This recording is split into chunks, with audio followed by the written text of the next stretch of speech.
Hello everyone, welcome to Haryana exams update. इस video series में जो हरियाणा पुलिस के क्वेश्चन पेपर हैं, जो प्रीवियस ईयर क्वेश्चन पेपर हैं, उनको डिस्कस करेंगे। और ये जो क्वेश्चन पेपर रहेंगे, ये आपके एक तरह से इन डेप्थ एनालिसिस रहेगा। जितने भी इसके अंदर ऑप्शंस होंगे, हम कोशिश करेंगे उन ऑप्शन से रिलेटेड कुछ एक फैक्ट्स आपको बताते चलें, ताकि आपकी आगामी जो हरियाणा पुलिस के एग्ज़ाम हैं उनके लिए जो तैयारी है वो और अच्छे तरीके से हो सके। वीडियो शुरू करने से पहले एक आपसे रिक्वेस्ट है, अगर आपने चैनल सब्सक्राइब नहीं किया है तो चैनल ज़रूर सब्सक्राइब करें और वीडियो को लाइक भी करें अगर आपको लगता है कि इस वीडियो से आपकी तैयारी में कुछ इंप्रूवमेंट हो रहा है तो। और इस वीडियो को अपने दोस्तों के साथ ज़रूर शेयर करें ताकि उनकी भी तैयारी कुछ बेटर हो सके। चलिए स्टार्ट करते हैं। सबसे पहले हमारे पास है ये हरियाणा पुलिस दुर्गा शक्ति का पेपर है। ये 12 दिसंबर 2021 को जैसे हुआ था। ठीक है, तो हम स्टार्ट करते हैं। पहला क्वेश्चन हमारे पास, निम्नलिखित में से कौन सा कंप्यूटर का एक घटक नहीं है। इसने पूछा कंप्यूटर का घटक कौन सा नहीं है। तो जो हमारे पास प्रोजेक्टर होता है, प्रोजेक्टर एक बड़ी सी डिस्प्ले हम लगाते हैं। ठीक है, उस बड़ी सी डिस्प्ले के ऊपर जो अपना कंप्यूटर के आउटपुट होती है, ठीक है, यानी कि जो मॉनिटर की आउटपुट होती है, उसे डिस्प्ले कराने के लिए इसको कंप्यूटर के साथ जोड़ा जाता है। ठीक है, कई जगह आपने रैली वगैरह में या किसी फंक्शन में देखा होगा कि एक बड़ी सी स्क्रीन लगा देते हैं, उस स्क्रीन को कंप्यूटर से जोड़ के और उस पर जो आपकी डिस्प्ले होती है आउटपुट वो दिखाई जाती है। तो ये आपका प्रोजेक्टर होता है। इसी तरह जो स्टोरेज यूनिट है, ये आपके जो डाटा स्टोर कर होता है, जो डाटा स्टोर करने के लिए इसका यूज़ किया जाता है। जो इसमें सबसे पॉपुलर है वो आपका हार्ड डिस्क होती है, हार्ड डिस्क ड्राइव। इसी तरह आजकल एक एसएसडी भी आती है, सॉलिड स्टेट ड्राइव भी होती है, जिसमें आपका डाटा स्टोर किया जाता है। ठीक है, जो नेक्स्ट आपका सीपीयू है, सीपीयू होता है सेंट्रल प्रोसेसिंग यूनिट। आपके कंप्यूटर के अंदर जितने भी प्रोसेसिंग होती है, जो भी डाटा के ऊपर कैलकुलेशंस होती हैं, जो प्रोसेस होती है, वो सारी चीज़ें सीपीयू के द्वारा की जाती है। सीपीयू के बेसिकली दो पार्ट होते हैं, एक आपका सीयू होता है, एक आता है एएलयू। एएलयू होता है एरिथमेटिक एंड लॉजिक यूनिट। ठीक है, इसके अंदर आपकी जो अरिथमेटिक कैलकुलेशंस होती है, ठीक है, वो सारी एएलयू के द्वारा हैंडल की जाती है। और जो आपका सीयू होता है, ये आपकी कंट्रोल यूनिट होती है। ठीक है, यानी कि कंप्यूटर के अंदर जो डिवाइसेज का कंट्रोल होता है, कौन से डिवाइस को कब मेमोरी देनी है, कौन सा डिवाइस दूसरे डिवाइस के साथ कैसे इंटरेक्ट करेगा, तो इन सब चीज़ों को कंट्रोल करने के लिए कंट्रोल यूनिट होती है, जो कि आपके सीपीयू के अंदर होती है। और ये जो सीपीयू होता है, सीपीयू आपका एक तरह से एक चिप होती है। ठीक है, और ये चिप आपकी जो आपका मदरबोर्ड होता है, उस मदरबोर्ड के ऊपर हाउस होती है, यानी कि उस मदरबोर्ड पे लगी होती है ये चिप। ठीक है, तो ये एक मदरबोर्ड का पार्ट कहलाता है सीपीयू का, ये सीपीयू। ठीक है, इसी तरह जो आपके इनपुट डिवाइस हैं, इनपुट डिवाइस वो पेरिफेरल डिवाइस होते हैं, इनको एक तरह से पेरिफेरल डिवाइस भी हम बोल देते हैं। तो ये वो पेरिफेरल डिवाइस हैं जिनके द्वारा कंप्यूटर को इनपुट दी जाती है। ठीक है, यानी कि उनमें डाटा एंट्री कराई जाती है। किसी भी तरह का डाटा हो सकता है, चाहे आपका टेक्स्ट भी डेटा हो सकता है, आपका वॉइस का भी डेटा हो सकता है, ठीक है, या आपका कोई इमेज का भी डेटा हो सकता है। ठीक है, बेसिकली आपके पास यही 3 जो पॉपुलर डेटा टाइप होते हैं। और जैसे टेक्स्ट एंट्री कराने के लिए हम कीबोर्ड का यूज़ कर सकते हैं। ठीक है, वॉइस एंट्री कराने के लिए जो हम माइक का यूज़ करते हैं। ठीक है, और जो इमेज की एंट्री करानी है तो हम स्कैनर का यूज़ करते हैं। ठीक है, इसके अलावा एक आपका इनपुट डिवाइस और होता है जो माउस होता है। जैसे तो माउस के द्वारा ऑन स्क्रीन, ठीक है, ऑन स्क्रीन जो भी एंट्री करानी है, ऑन स्क्रीन जो हम उसको पॉइंटिंग जो टूल हम यूज करते हैं, ठीक है, वो आपका माउस होता है, पॉइंटिंग एंड सिलेक्शन टूल जिसे हम कह सकते हैं। तो इनमें ये भी आपका इंटरनल पार्ट, जैसे कंप्यूटर का पार्ट है, इसके बिना काम नहीं चलता। ठीक है, ये सीपीयू भी इसका कंप्यूटर का पार्ट है, स्टोरेज यूनिट भी इसका पार्ट होता है। तो ये जो प्रोजेक्टर है, ये आपका एक एडिशनल डिवाइस होता है, एक तरह से ऑप्शनल होता है। अगर आपको बड़ी डिस्प्ले चाहिए होती है, एक्स्ट्रा डिस्प्ले चाहिए, तो आप यूज करोगे, अदरवाइज ये इसका पार्ट नहीं है। तो ऑप्शन ए आपका राइट आंसर हो जाता है यहाँ पे। नेक्स्ट क्वेश्चन देखते हैं। हरियाणा राज्य में बाजार समितियों के अधीक्षण और नियंत्रण के लिए 1 अगस्त 1969 को निम्नलिखित में से किसकी स्थापना की गई थी। हरियाणा एग्रीकल्चर बोर्ड नहीं है, स्टेट एग्रीकल्चर बोर्ड ऐसा भी नहीं है। ठीक है, सिल्क एंड मार्केटिंग बोर्ड ये भी नहीं है। तो Haryana state agriculture marketing board, ठीक है, ये आपका राइट आंसर रहेगा, ऑप्शन सी यहाँ पे। जो HSAMB है, Haryana state agriculture marketing board, ठीक है, इसकी स्थापना आपकी 1 अगस्त 1969 को हुई थी। और ये जो अपना एग्रीकल्चर मिनिस्ट्री है, ठीक है, एग्रीकल्चर मिनिस्ट्री के अंदर ये काम करता है। ठीक है, और जो इसके आपके हेड ऑफिस है इसका, ये आपका पंचकुला में है। और आदित्य देवीलाल इसके चेयरमैन अभी करंट में। ठीक है, जो अपने HSAMB है, इसके चेयरमैन हैं आदित्य देवीलाल, आदित्य देवीलाल। ठीक है, इसी तरह इसके जो सेक्रेटरी हैं इसके HSAMB के, ये संधू हैं, राकेश संधू, ये इसके सेक्रेटरी रहेंगे आपके। ठीक है, कई बार इस तरह के क्वेश्चन जैसे अपने एग्जाम्स में पूछ लिए जाते हैं कि उस बोर्ड का चेयरमैन कौन है, उसका सेक्रेटरी कौन है। तो जो अपने ये प्रीवियस ईयर क्वेश्चन है, इनके अंदर जैसे इस तरह की जो संस्थाएं आती हैं, तो उनसे रिलेटेड ये जो फैक्ट होंगे चेयरमैन सेक्रेटरी वगैरह के, वो हम कंसिडर करते चलेंगे। एक इसमें चीफ एडमिनिस्ट्रेटर भी आता है। ठीक है, इसका चीफ एडमिनिस्ट्रेटर कौन है, वो है आहूजा, मुकेश आहूजा करके नाम है इनका। ठीक है, तो वो आपके HSAMB के चीफ एडमिनिस्ट्रेटर हैं। ठीक है, नेक्स्ट क्वेश्चन देखते हैं। क्वेश्चन नंबर 3, 1 रुपये में 12 नारंगी बेचने के द्वारा एक व्यक्ति को 20% हानि होती है। अगर हम इसको रेशो के फॉर्म में कंसीडर करें, जैसे इसको इजी सॉल्यूशन फाइंड आउट करने की कोशिश करें, तो अगर ये 1 रुपये में 12 बेचता है, ठीक है, तो 1/12 में इसको जैसे 20% का लॉस हो रहा है, ठीक है। अब ये क्या करेगा, अगर हम यहाँ से इसका कॉस्ट प्राइस निकालने की कोशिश करें, तो कॉस्ट प्राइस आपका 1/12 गुणा 100 डिवाइड बाई जो इसका लॉस है वो, ठीक है, 100 - 20, ये इसका लॉस है जैसे, ठीक है। तो जब इसको सोल्व करेंगे तो ये सारे को सोल्व करने के बाद आपकी 1/12 गुणा 100/80 सोल्व किया इसको, ठीक है, तो ये आपका आएगा 5/48, ठीक है। जब इसे पूरा सोल्व करेंगे तो 5/48 हो जाएगा। ये तो आ गया इसका कॉस्ट प्राइस। अब ये कह रहा है कि इसको 20% का बेनिफिट लेना है, तो हम इस कॉस्ट प्राइस में 20% का बेनिफिट कर देंगे, यानी कि 5/48 प्लस 5/48 का 20%, ये इसका बेनिफिट हो गया, ये कॉस्ट प्राइस हो गया। तो इसकी जब इन दोनों को सोल्व करेंगे तो ये आ जाएगा आपका 6/48, ठीक है। 5/48 ये और एक ये हो जाएगा यहाँ पे, ठीक है। इसको जब कॉमन लेंगे तो 1 प्लस हो जाएगा, ठीक है। 6/48 यानी कि 1/8। अच्छा, 1/8 जिस रेशो में हमने जैसे लिया था कि 1 रुपये में 12 बेचने पर इसको 20 का लॉस होता था, तो उसी तरीके से 1 रुपये में अगर ये 8 बेचता है तो इसको 20% की जैसे इसको बेनिफिट होगा। तो ऑप्शन सी आपका राइट आंसर रहेगा यहाँ पे।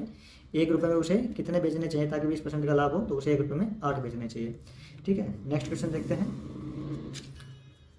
निम्नलिखित में से कौन सा राष्ट्रीय उद्यान हरियाणा में स्थित नहीं है, ठीक है। तो ये जो राष्ट्रीय उद्यान है, सुल्तानपुर राष्ट्रीय उद्यान हरियाणा में है, राजाजी नहीं है, कलेसर हरियाणा में है, तो ऑप्शन बी आपका राइट आंसर हो जाएगा। राजाजी राष्ट्रीय उद्यान अपने हरियाणा में स्थित नहीं है। अब ये जो सुल्तानपुर राष्ट्रीय उद्यान है, ठीक है, सुल्तानपुर आपका गुड़गांव में स्थित है। गुड़गांव से जो फरुखनगर जाते हैं हम उस रास्ते पे पड़ता है जैसे ये, और इसका जो एरिया है वो लगभग 142 एकड़ का है, ठीक है। 142 एकड़ में आपका ये एकड़ में ये फैला हुआ है। और जो ये सुल्तानपुर नेशनल पार्क है, ये अपने हरियाणा से एकमात्र रामसर वेटलैंड साइट है, ठीक है। जो रामसर साइट जिसको हम बोलते हैं वो अपने हरियाणा से है, ये सुल्तानपुर राष्ट्रीय उद्यान। और इसको जो रामसर साइट बनाया गया था, ये बनाया गया था 2021 में, ठीक है। 25 मई 2021 को इसे रामसर साइट घोषित किया गया था, ठीक है। इसका जो नामकरण हुआ था वो एक चौहान राजा थे, सुल्तान सिंह चौहान करके, उनके नाम पे इसका नाम रखा गया था। और इनिशियली 1972 के अंदर जो सुल्तानपुर नेशनल पार्क है, इसको 1972 के अंदर एक बर्ड सेंचुरी बनाया गया था बंसीलाल जी के टाइम पीरियड में, जैसे उस टाइम बंसीलाल की सरकार थी। और 1901 के अंदर 1991 में इसको जो अपना नेशनल पार्क है इसका दर्जा दे दिया गया 1991 में, ठीक है। इसी तरह जो आपका कलेसर राष्ट्रीय उद्यान है, ये यमुनानगर के अंदर है, ठीक है। और यमुनानगर में जो इसका एरिया है वो लगभग 13,000 एकड़ का इसका एरिया है कलेसर का। और कलेसर का जो नोटिफाई किया गया था, जैसे इसको जब नेशनल पार्क जब बनाया गया था, तो ये बनाया था इसको 2003 में, 8 दिसंबर 2003 के दौरान इसको नोटिफाई किया गया था वहीं यमुनानगर के अंदर। इसके अंदर एक कॉलोनियल डाक बंगला भी है जो लगभग सैकड़ों साल पुराना है, ठीक है, लगभग 100 साल पुराना है। ये काफ़ी इंपॉर्टेंट है, कई बार इसको क्वेश्चन पेपर जैसे में पूछ लिया जाता है इसको। और इसी तरह इसके अंदर एक कालेसर महादेव के नाम से एक मंदिर भी है। और जो कालेसर नेशनल पार्क है, इसमें एक और इम्पोर्टेंट खास बात है कि इसके अंदर जो साल के पेड़ हैं, ठीक है, साल ट्रीज हैं, उनकी एक नेचुरल बेल्ट पाई जाती है, ठीक है। जो साल ट्रीज के नेचुरल बेल्ट अपने हरियाणा के अंदर एकमात्र अपना ये कलेसर नेशनल पार्क है जहाँ पर ये पाई जाती है, ठीक है। इसमें इसके अलावा एक बर्ड सेंचुरी भी है, ठीक है, ये वाइल्ड लाइफ सेंचुरी भी है, बर्ड नहीं वाइल्ड लाइफ सेंचुरी, जो लगभग 13,200 एकड़ में फैली हुई है, ठीक है। इसके अलावा जो वाइल्ड लाइफ सेंचुरी है कलेसर की, ये दिसंबर 1996 में इसको बनाया गया था, ठीक है। नेक्स्ट आगे बढ़ते हैं, नेक्स्ट क्वेश्चन देखते हैं। निम्नलिखित 2 डाइस 1 और 2 नीचे दिए हैं, इनमें अगर 6 निचले सतह पर है तो ऊपरी सतह पर कौन सी संख्या होगी। हम क्या करते हैं, इस डाइस को थोड़ा खोलने की कोशिश करते हैं, ठीक है। एक जैसे पेपर पे अगर हम इसे खोलना चाहें तो ये हमारी कुछ इस तरह से खुल जाएगी, ठीक है। ये इस तरह से कुछ डाइस खुल जाती है, ये इसका सबसे टॉप वाला पार्ट हो जाएगा। जैसे आप यहाँ फिगर में देखेंगे, इस फिगर से के अकॉर्डिंग, फिगर 2 के अकॉर्डिंग, तो ये अगर खोलेंगे तो 6 आपका यहाँ पे आ जाता है, ठीक है। 6 के बाद जो निचला 4 है, ये 4 इसका एडजस्टेंट रहेगा, तो ये 4 यहाँ पे आ जाएगा। और जो इस 4 के लेफ्ट में ये 1 है, ठीक है, ये वाला 1 आपका यहाँ पर आ जाएगा फिगर 2 के अकॉर्डिंग। जब इसी डाइस को हम फिगर 1 के अकॉर्डिंग अगर मैच करना चाहें, तो जब इसे हम फोल्ड करके ले जाएंगे तो 6 ऊपर हो गया, 1 नीचे हो गया, यानी कि 6 और इसके साथ 1 आ गया, और 1 के साथ में 2 है, यानी कि इसकी डायरेक्शन ऐसे रखी हुई है, ठीक है। ये वाला हिस्सा यहाँ रखा हुआ है इसका, तो ये 2 अगर हम सेट करेंगे इसको तो 2 यहाँ पे आ जाएगा। अब हमारे पास एक तो ये पॉइंट बच गया, ये पॉइंट बच गया, और नंबर बच गए 3 और 5, ठीक है। 3 और 5 में से हमने सेट करने हैं। अब इसने पूछा हमसे अगर 6 निचले सतह पर हो, हम मान लेते हैं कि जो इसका ये वाला सतह है, ये इसका नीचे वाला सतह है, तो ऊपर वाला सतह इसके नीचे होगा यहाँ पे, ठीक है। तो अगर 6 इस 6 को नीचे वाले सतह पे रखेंगे तो ये नीचे वाला ऊपर आ जाएगा। तो ऊपर आएगा तो इसमें 2 नंबर बचेगा हमारे पास, या तो 3 होगा या 5 होगा, क्योंकि यहाँ पे अगर हम कंसिडर करेंगे तो ये दोनों नंबर बचते हैं हमारे पास। ठीक है, और ऑप्शन में हमारे पास 3 दिया नहीं है, तो ऑप्शन ए आपका राइट आंसर रहेगा यहाँ पे, ऑप्शन 5। ठीक है, जो आपका 5 होगा वो इसकी ऊपरी सतह पर आ जाएगा। ठीक है, एज पर ऑप्शन, जो ऑप्शन दिए उनके अकॉर्डिंग। नेक्स्ट क्वेश्चन देखते हैं। Indian oil corporation limited IOCL, ठीक है, और दूसरा है आपका steel authority of India limited SAIL। ठीक है, ये दोनों कंपनी सार्वजनिक उद्यम है। तो ये किस तरह के उदाहरण हैं? नवरत्ना, मिनीरत्ना, महारत्ना। तो ये जो रत्ना कंपनीज होती है, ठीक है, इनका कैटेगराइजेशन कुछ इस तरीके से किया जाता है कि जो आपकी नवरत्ना कंपनी होती है, नवरत्ना कंपनी के लिए जो इनका परफॉर्मेंस रेटिंग होता है एक तरह से, ठीक है, अगर कोई PSU है उसको नवरत्ना बनाना है तो उसकी जो रेटिंग है, ठीक है, वो 3/5 होनी चाहिए। ठीक है, टोटल उसकी जो 5 रेटिंग में से 5 स्टार में से 3 स्टार उसको मिलने चाहिए। और ये जो रेटिंग होती है, इस रेटिंग के लिए कुछ क्राइटेरिया होते हैं। ठीक है, लगभग 60+ पैरामीटर होते हैं इसमें। उन 60+ पैरामीटर के बेस पे इसकी ये इस तरह की रेटिंग दी जाती है। ठीक है, 60 का स्कोर होता है, पैरामीटर नहीं, 60 का स्कोर होता है, कंपोजिट स्कोर होता है, और पैरामीटर होते हैं इसमें 6 अलग अलग पैरामीटर हैं। जैसे उसने कितना बेनिफिट कमाया है, कितना प्रॉफिट में रही है, ओवरऑल परफॉर्मेंस क्या रही है उसकी, ठीक है, और इस तरह के 3-4 पैरामीटर हैं। तो उन पैरामीटर के बेस पे 60+ का तो उसका कंपोजिट स्कोर होना चाहिए, और जो उसकी ओवरऑल रेटिंग है वो 3/5 एटलीस्ट होनी चाहिए। ठीक है, तब उस कंपनी को, उस PSU को नवरत्ना का दर्जा दिया जाएगा। अभी करंट में जो नवरत्ना कंपनी है ये 2 सेगमेंट में है। सेगमेंट 1 के अंदर 57 कंपनीज हैं और सेगमेंट 2 के अंदर 11 कंपनीज हैं। ये जो डिपार्टमेंट ऑफ पब्लिक एंटरप्राइज है उसके द्वारा जो आंकड़े प्रस्तुत किए गए हैं 2023 का एक के डॉक्यूमेंट था इनका, उस डॉक्यूमेंट के अकॉर्डिंग ये इस तरह के जैसे इतनी कंपनी जिसमें बताई गई है। ठीक है, दूसरा हमारे पास जो मिनी रत्ना है, मिनी रत्ना के लिए जो कंडीशन है, मिनी रत्ना कंपनीज में जैसे 2 सेगमेंट आते हैं, इसमें भी सेगमेंट 1 और 2। तो जो सेगमेंट 1 होता है इसके अंदर कंपनी ने जो लास्ट 3 ईयर्स हैं, ठीक है, लास्ट 3 ईयर्स एक तो उसके प्रॉफिटेबल हो, कंपनी ने प्रॉफिट बनाया हो, ठीक है, और जो उसका प्रॉफिट है, जो प्री टैक्स प्रॉफिट होता है, ठीक है, प्री टैक्स जो प्रॉफिट है वो 30 करोड़ का होना चाहिए एटलीस्ट, जो पीछे वाले 3 साल हैं, इन 3 में से किसी भी एक साल के अंदर। ठीक है, तब उस कंपनी को मिनी रत्ना सेगमेंट 1 में कंसिडर किया जाएगा। इसी तरह जो सेगमेंट 2 है, सेगमेंट 2 के अंदर जो कंपनी होगी मिनी रत्ना, वो एक तो उसने प्रॉफिट बनाया हो, जो पीछे के जो 3 साल होंगे, ठीक है, उन तीनों सालों में लगातार प्रॉफिट रहा हो, ठीक है, तीनों साल लगातार वो प्रॉफिट में रही हो। ठीक है, दूसरा जो गवर्नमेंट का बजट होता है, ठीक है, गवर्नमेंट के बजट से इंडिपेंडेंट हो, गवर्नमेंट के बजट की इसको ज़रूरत नहीं पड़नी चाहिए अपने कार्रवाई चलाने के लिए। ठीक है, और एक और इसमें फैक्टर आता है कि जो इसकी नेट वर्थ है वो पॉजिटिव होनी चाहिए। तो अगर ये 3-4 पैरामीटर अगर वो फॉलो करती हैं तो उसको मिनी रत्ना सेगमेंट 2 में कंसिडर किया जाएगा। और जो मिनी रत्ना कंपनीज हैं वो टोटल 16 मिनी रत्ना कंपनीज हैं अपने इंडिया के अंदर। ठीक है, इसी तरह जो महारत्ना कंपनी है, महारत्ना के अंदर क्या है कि एक तो इस कंपनी को स्टॉक मार्केट में लिस्टेड होना चाहिए, ठीक है, स्टॉक मार्केट में लिस्टेड हो। दूसरा जो इसका एवरेज टर्नओवर है, ठीक है, एवरेज जिसे टर्नओवर अगर हम कहें तो इसका एवरेज टर्नओवर 25,000 करोड़ से ऊपर होना चाहिए। ठीक है, 25,000 करोड़ प्लस होना चाहिए उस कंपनी का, जो PSU होगी उसका। और एक और कंडीशन है कि उसने जो पिछले 3 साल होंगे, उस पिछले 3 साल में, ठीक है, प्रीवियस 3 ईयर में एवरेज जो प्रॉफिट है वो 5,000 करोड़ का होना चाहिए उसका प्रॉफिट, तब उस कंपनी को महारत्ना कंसिडर किया जाएगा। जो SAIL और IOCL हैं ये दोनों स्टॉक मार्केट में लिस्टेड भी हैं और इन बाकी कंडीशंस को फॉलो भी करती हैं, तो इनको महारत्ना कंसिडर किया हुआ है। ऑप्शन बी आपका राइट आंसर रहेगा यहाँ पे। नेक्स्ट क्वेश्चन है क्वेश्चन नंबर 7। 1859 में विला फ्रैंका की संधि किसके बीच हुई थी? ये जो विला फ्रैंका की संधि थी ये 1859 के अंदर जुलाई 1859 में हुई थी, 11 जुलाई 1859 को। और 2 एम्परर थे, ठीक है, उनके बीच में ये संधि थी। और ये 2 एम्परर थे, एक तो नेपोलियन थर्ड थे, और दूसरे थे इसके अंदर फ्रांसिस जोसेफ। ठीक है, ये जो नेपोलियन 3 थे ये आपके फ्रेंच एम्परर थे, और जो फ्रांसिस जोसेफ हैं ये आपके ऑस्ट्रिया के एम्परर थे।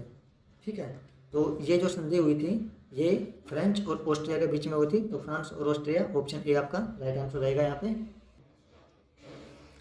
नेक्स्ट क्वेश्चन देखते हैं क्वेश्चन नंबर 8। एक घड़ी 1 घंटे में 6 मिनट आगे चलती है, ठीक है, 6 मिनट की गेन है उस पर, और सुबह 8 बजे सही समय सेट किया था। तो सही समय आपका 8 बजे सेट किया है सुबह, और जो वो जैसे गलत समय जो दिखाती है, ठीक है, जो घड़ी के अंदर बजता है 1 घंटे के बाद, वो हम यहाँ पे लेंगे, ठीक है। तो 8 बजे उसको सही समय सेट कर देने की 8 बजे इसमें भी सही बजे हैं। अभी कहता है कि यह घड़ी उसी दिन शाम का 6 बजना कब दिखाएगी। तो ये कह रहा है कि जो शाम के सही के 6 बजेंगे वो घड़ी के अकॉर्डिंग कितने बजेंगे। तो 8 बजे से 6 बजे तक आपके 10 घंटे हो जाते हैं, ठीक है, सुबह 8 से शाम को 6 बजे तक। तो 10 घंटे हैं, तो 6 मिनट के अकॉर्डिंग 60 मिनट प्लस हो जाएगा। जो घड़ी आपकी बजाएगी वो 60 मिनट प्लस हो जाएगा, यानी कि इन 10 घंटों में घड़ी 10 घंटे की बजाय ये 11 घंटे चला देगी, ठीक है। 11 आवर हो गए, क्यों, क्योंकि 60 प्लस 60 मिनट की इसमें गेन है। तो जो 8 बजे के बाद जब 11 बजेंगे तो यहाँ पे 7 बज जाएंगे घड़ी में, लेकिन असल में जो टाइम होगा वो आपका 6 घंटे रहेगा, 6 बजे ही टाइम रहेगा। तो जो घड़ी के अंदर 7 बजेंगे तब घड़ी आपकी 6 बजना दिखाएगी, ठीक है। तो ऑप्शन बी आपका राइट आंसर रहेगा यहाँ पे। नेक्स्ट क्वेश्चन है, हरियाणा पुलिस ने एक नया सॉफ्टवेयर एप्लीकेशन लॉन्च किया है जिसका नाम पूछा है यहाँ पे, जो पुलिस को सभी आपराधिक रिकॉर्ड को डिजिटाइज करने में और उनको केंद्रीकृत करने में, सेंट्रलाइज करने में अनुमति देगा, हेल्प करेगा एक तरह से। और एक जांच के दौरान, जैसे जो क्रिमिनल्स की जो जांच होती है एक तरह से, जो उनका सस्पेक्ट होते हैं मान लो, ठीक है, तो उसमें ये केंद्रीकृत डाटाबेस के साथ एक संदिग्ध के विवरण को तुरंत मिलान करने में हेल्प करेगा, जैसे इस तरह का क्वेश्चन है। तो इसके लिए जो इन्होंने एप्लीकेशन लॉन्च किया है वो है police artificial intelligence system, option D आपका राइट आंसर है। ये जो पुलिस आर्टिफिशियल इंटेलिजेंस सिस्टम है ये जुलाई 2020 के अंदर इंट्रोड्यूस किया गया था हरियाणा पुलिस के अंदर। और इसी तरह का एक जो एप्लीकेशन है वो पंजाब पुलिस में भी इंट्रोड्यूस हुआ था, और पंजाब पुलिस में इसको इंट्रोड्यूस किया गया था 2018 के अंदर, ठीक है। ये जो आर्टिफिशियल इंटेलिजेंस सिस्टम है इसको डेवलप किया गया था DITAC के द्वारा। ये DITAC है आपका digital investigation training and analysis centre, ठीक है, जो कि आपका गुरुग्राम में बेस्ड है, और 2016 के अंदर इसको सेटअप किया गया था, ठीक है। नेक्स्ट क्वेश्चन आपका क्वेश्चन नंबर 10, एक परीक्षा में उत्तीर्ण होने के लिए अधिकतम अंकों का 36% वांछित है, यानी कि जो पासिंग मार्क्स हैं वो 36% हैं। एक विद्यार्थी को 113 अंक मिले और वह 85 अंकों से अनुत्तीर्ण हो गया, अधिकतम अंक कितने हैं। अगर उसको 113 अंक मिले हैं और वो 85 अंकों से अनुत्तीर्ण हो गया, तो जब इन दोनों को जोड़ देंगे तो ये पासिंग मार्क्स हो जाएंगे, यानी कि 198 आपके पासिंग मार्क्स हैं, और परसेंटेज के फॉर्म में 36 आपके पासिंग मार्क्स हैं, और अधिकतम अंक पूछे हैं, यानी कि हमने 100% अंक निकालने हैं। तो 36% इज इक्वल टू 198, और हमें निकालने हैं 100%, तो 1% डिवाइड बाई 36 इंटू 100, क्योंकि 100% ही आपके टोटल होते हैं, ठीक है। तो 9 चौक 36, 9 दूनी 18, 22 और 4 से 25, 25 22 550, ठीक है। 550 is the right answer, option B आपका राइट आंसर रहेगा यहाँ पे। नेक्स्ट क्वेश्चन है, निम्नलिखित में से किस नगर में हरियाणा सरकार ने एक राष्ट्रीय रोग नियंत्रण केंद्र NCDC की स्थापित करने की योजना बनाई है। तो ये जो NCDC है ये अम्बाला के नग्गल में बन रहा है, और अभी हाल ही में 2 जनवरी 2024 को इसका शिलान्यास वगैरह भी जैसे किया जा चुका है, ठीक है। NCDC जो अपना नगर में बन रहा है इसका NCDC का, तो Ambala is the right answer, ठीक है। इसके अलावा जो इस तरह का सेंट्रल लेवल पे जो NCDC बना था, ये सेंट्रल लेवल पे 1909 के अंदर बनाया गया था NCDC को। और ये जो NCDC बन रहा है अपने अम्बाला के नगल में, इसमें 5 स्टेट्स को बेनिफिट मिलेगा जैसे। और इस NCDC के अंदर होगा क्या कि जो भी बीमारियां हैं, जैसे नए अगर कोई वायरस जनरेट हो रहे हैं, किसी में कोई नई तरह की बीमारी आती है, तो उनको एक तरह से जो उनकी टेस्टिंग वगैरह होगी वो इसके अंदर की जाएगी उन वायरसेस की, ताकि उनकी इलाज को पता लगाया जा सके कि किस तरह का इलाज उसमें पॉसिबल है। नेक्स्ट क्वेश्चन हमारा क्वेश्चन नंबर 12, निम्नलिखित में से कब गंगा बाढ़ नियंत्रण आयोग पटना की स्थापना की गई। गंगा बाढ़ नियंत्रण आयोग का जो हेडक्वार्टर है वो आपका पटना में है, और इस आयोग की स्थापना आपकी अप्रैल 1972 में की गई थी, 18 अप्रैल 1972 को, ठीक है। तो ऑप्शन सी आपका राइट आंसर रह जाएगा यहाँ पे, अप्रैल 1972। और ये जो आपका गंगा बाढ़ नियंत्रण आयोग है ये मिनिस्ट्री ऑफ जल शक्ति के अंडर कार्य करता है, मिनिस्ट्री ऑफ जल शक्ति। एंड इसके जो चेयरमैन हैं वो चेयरमैन है इसके गुलशन राज, ठीक है। अभी करंट में गुलशन राज इसके चेयरमैन रहेंगे गंगा बाढ़ नियंत्रण आयोग के। नेक्स्ट क्वेश्चन देखते हैं क्वेश्चन नंबर 13, 14वां गुट निरपेक्ष शिखर सम्मेलन, ठीक है, नॉन अलाइंड समिट, ये कहाँ आयोजित किया गया। तो 14वां आपका किया गया था क्यूबा कंट्री में। क्यूबा कंट्री की एक सिटी है हवाना, ठीक है। तो क्यूबा कंट्री की हवाना में ये आयोजित किया गया था, और ये आपका आयोजित हुआ था 2006 के अंदर, ठीक है। 2006 में सितंबर में, 15-16 सितंबर को ये आयोजित हुआ था अपने दिल्ली के अंदर। ये 1983 में आयोजित हुआ था नई दिल्ली में, ठीक है। और नई दिल्ली में जब ये आयोजित हुआ था तो ये 7वें नंबर का था, यानी कि 7वां जो गुटनिरपेक्ष शिखर सम्मेलन था ये नई दिल्ली में आयोजित हुआ था 1983 में मार्च के दौरान, ठीक है, मार्च महीने में हुआ था ये। इसी तरह जो अभी करंट में लेटेस्ट जो शिखर सम्मेलन हुआ है ये गुटनिरपेक्ष, ये 19वें नंबर का था। 19th गुटनिरपेक्ष शिखर सम्मेलन ये आपका 15 से 20 जनवरी 2024 को आयोजित किया गया और ये आयोजित हुआ था आपका युगांडा जो कंट्री है उसका एक शहर है कंपाला सिटी, ठीक है। युगांडा के कंपाला सिटी के अंदर इसको आयोजित किया गया था 19th, जो भी अभी लेटेस्ट है। और इससे पहले जो 18th हुआ था, 18th आपका 25 से 26 अक्टूबर को 2019 में अजरबैजान में हुआ था। अजरबैजान का एक शहर है बाकू, ठीक है, बाकू शहर में ये 18वां नॉन अलाइन समिट आपका आयोजित किया गया था, ठीक है। और अभी जो 19th हुआ है ये, इससे 19वें सम्मेलन की जो थीम है वो है deepening cooperation for shared global affluences, ठीक है। नेक्स्ट क्वेश्चन देखते हैं। एक विद्यार्थी अपने घर से कॉलेज जाने में 1 घंटा और 40 मिनट समय लगाता है, ठीक है। 14th क्वेश्चन, 1 घंटा और 40 मिनट का उसको समय लगता है, ठीक है। कॉलेज प्रातः 9:40 बजे शुरू होता है, 9:40 बजे उसका कॉलेज स्टार्ट हो जाता है। यदि वह कॉलेज 10 मिनट पहले पहुंच जाता है तो घर से कितना बजे निकला होगा। अब देखो 9:40 पर कॉलेज स्टार्ट हो रहा है, 1 घंटा 40 मिनट उसको समय लग रहा है, तो उसे आइडियली अपने घर से कितने बजे चलना चाहिए, 8 बजे, ठीक है, 8 बजे घर से चलना चाहिए उसको। तो वो 1 घंटा 40 मिनट समय लगाकर 9:40 पर सही टाइम पर अपने कॉलेज पहुंच जाएगा। लेकिन ये कहता है कि विद्यार्थी कॉलेज 10 मिनट पहले पहुंच गया। अगर वो 10 मिनट पहले पहुंचा है तो घर से भी 10 मिनट पहले चला होगा, यानी कि 8 बजे से 10 मिनट पहले अगर हम करेंगे -10 मिनट करेंगे तो ये 7:50 पर, ठीक है। तो ऑप्शन डी आपका राइट आंसर रहेगा कि 7:50 अगर वो घर से चला है तो 10 मिनट पहले पहुंच जाएगा, ठीक है। नेक्स्ट क्वेश्चन 15, वर्तमान में हरियाणा में विधानसभा सीटों की कुल संख्या कितनी है। वर्तमान में जो अपनी विधानसभा है ये 14th नंबर की विधानसभा चल रही है जैसे, ठीक है। 14वीं विधानसभा चुनी गई थी अपनी नवंबर 2019 के अंदर जो इलेक्शन हुए थे उस दौरान, ठीक है। तो अभी आप सब जानते होंगे इसमें 90 सीटें हैं अपनी, ठीक है। और इन 90 सीट में से 17 सीट आपकी रिजर्व सीटें हैं, ठीक है। अच्छा, इनिशियली जब अपनी विधानसभा बनी थी ये हरियाणा की 1966 के अंदर, उस दौरान इसमें 54 सीटें थी टोटल, और उन 54 सीट में से 10 सीटें आपकी रिजर्व सीटें थी, ठीक है। और 1966 के बाद ये 1967 के अंदर इन सीटों की संख्या 21 कर दी गई, एंड 67 के बाद इसमें जो 1977 था, 77 के अंदर ये 90 सीट कर दी टोटल, और 17 रिजर्व सीट बना गई थी 1977 में, ठीक है। इसी तरह जो अपनी जो 14th विधानसभा जैसे 4 नवंबर 2019 से लेके अब तक चल रही है ये, ठीक है। इसमें अभी हाल ही में जो अपने मुख्यमंत्री हैं वो भी बदल चुके हैं। और इसके अलावा अभी जैसे लोकसभा के इलेक्शन आने वाले हैं तो एक के और पॉइंट देख लेते हैं कि अपने हरियाणा के अंदर लोकसभा की कौन कौन सी सीटें हैं। लोकसभा की अपने 10 सीटें हैं। इन 10 में से एक आपकी KKR है, कुरुक्षेत्र है, एक अम्बाला है, एक आपकी हिसार सीट है, एक आपकी सिरसा सीट है, एक करनाल सीट है, इसी तरह एक सोनीपत है, ठीक है, एक आपकी रोहतक सीट हो जाती है, और एक आपकी भिवानी मंदरगढ़ सीट हो जाती है, ठीक है। इसी तरह एक गुरुग्राम सीट है और एक आपकी फरीदाबाद सीट है, ठीक है। तो ये 10 अपनी लोकसभा की सीटें हो जाती हैं। और अभी करंट में अपनी 17वीं लोकसभा चल रही है, ठीक है, जो कि 12 मई 2019 को इलेक्ट होकर चली थी, ठीक है।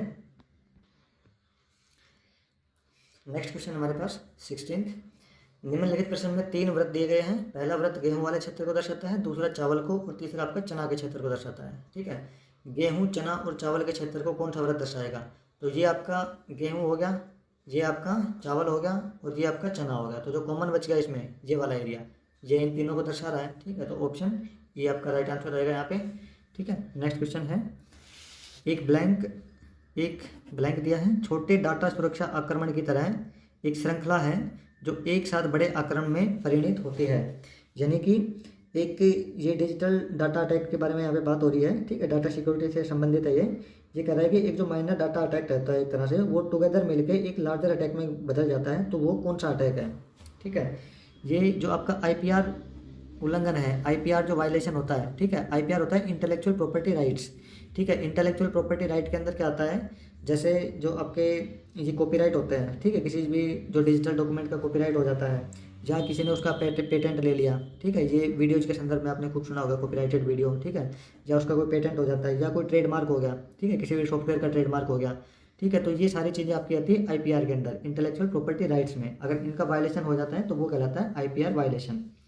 इसी तरह जो डॉक्सिंग है, डॉक्सिंग कहते हैं कि किसी की पर्सनल जानकारी इकट्ठा करना और उस पर्सनल जानकारी को इकट्ठा करके उसे पब्लिकली शेयर कर देना, ठीक है, वो कहलाती है डॉक्सिंग, ठीक है। इसी तरह जो फिशिंग होती है, फिशिंग होती है कि जो धोखे से, यानी कि जो धोखाधड़ी होती है एक तरह से, वो धोखाधड़ी और किस फॉर्म में होनी चाहिए वो, अगर आपने कोई फेक वेब पेज बना लिया, ठीक है, ये जैसे ये बहुत सारे हैकर अटैकर करते हैं कि ये फेक पेज बना लेते हैं और उस फेक पेज के थ्रू आपकी जो सेंसिटिव इन्फॉर्मेशन है, sensitive information in the sense आपके जैसे ATM कार्ड नंबर्स हो गए, या आपके अकाउंट के डिटेल्स हो गए, या आपके ईमेल ID के पासवर्ड वगैरह हो गए, उन चीज़ों को चोरी कर लेना, वो कहलाता है आपका फिशिंग। अच्छा, ये फिशिंग होता कैसे है, एक जनरल छोटी सी चीज़ बता दूं, क्योंकि इस तरह की चीज़ें आजकल बहुत ज़्यादा हो रही है। इसमें क्या होता है कि एक फेक वेबसाइट बना के कोई, ठीक है, और वो आपके साथ शेयर कर देता है। जैसे किसी ने Gmail की फेक वेबसाइट बना ली, ठीक है, फेक पेज बना लिया, उसकी इमेज डाउनलोड करके उसको बना दिया, ठीक है। अब वो आपके पास किसी तरह शेयर होगी, जब आप उस पेज के ऊपर अपने लॉगिन ID पासवर्ड डाल के जब क्लिक करेंगे तो आपके ID पासवर्ड जो आपका हैकर होता है उसके पास पहुंच जाएंगे, ठीक है, और वो हैकर क्या करेगा, उन ID पासवर्ड को यूज करके जो ओरिजिनल साइट है, ओरिजिनल Gmail है, वहाँ पर आपकी ID पासवर्ड लॉगिन करेगा और आपका डाटा वहाँ से चुरा सकता है, ठीक है। तो ये होती है आपकी फिशिंग, ठीक है। ये मैंने एक Gmail का एग्जांपल दिया, इस एग्जांपल को हम कोई भी पेमेंट वाली साइट होती है उससे भी रिलेट करके कर सकते हैं कि वो पेमेंट की फेक साइट बना लेंगे, आपसे पेमेंट कराएंगे, वो पेमेंट आपकी जैसे आपके कार्ड की डिटेल होगी, आपके कार्ड का पिन नंबर हो गया, वो उसके पास चला जाएगा, वो उसको यूज करके किसी दूसरी साइट से आपको फाइनेंशियल नुकसान पहुंचा देगा, ठीक है। तो ये होता है फिशिंग। ये जो सलामी अटैक होता है, सलामी अटैक के अंदर क्या होता है कि एक जैसे आपके जो डाटा होता है उस पर छोटे छोटे एक तरह से लूप बनाए जाते हैं, ठीक है, जो ये इसने बताया है ना जिस तरह से ये कि जो छोटे छोटे अटैक करके और वो जो आपका पूरा डाटा है फिर उसको एक तरह से अटैक में ले लिया जाता है, ठीक है। तो ये आपका सलामी अटैक कहलाता है। तो ऑप्शन डी आपका यहाँ पे राइट आंसर रहेगा। सलामी अटैक ही वो अटैक होता है जो एक श्रृंखला होती है, ठीक है, जिसके साथ क्या है कि छोटे छोटे अटैक को एक बड़ा आक्रमण में बना दिया जाता है, ठीक है। नेक्स्ट क्वेश्चन है 18। 60 लीटर के एक मिश्रण में दूध और पानी का अनुपात 2:1 है, बना लेते हैं। 60 लीटर का ये मिश्रण हो गया, 2:1 का अगर हम अनुपात करते हैं तो ये 40 आपका दूध हो गया और 20 आपका पानी हो गया, ठीक है। ये दूध है, ये पानी है, अनुपात 2:1 है।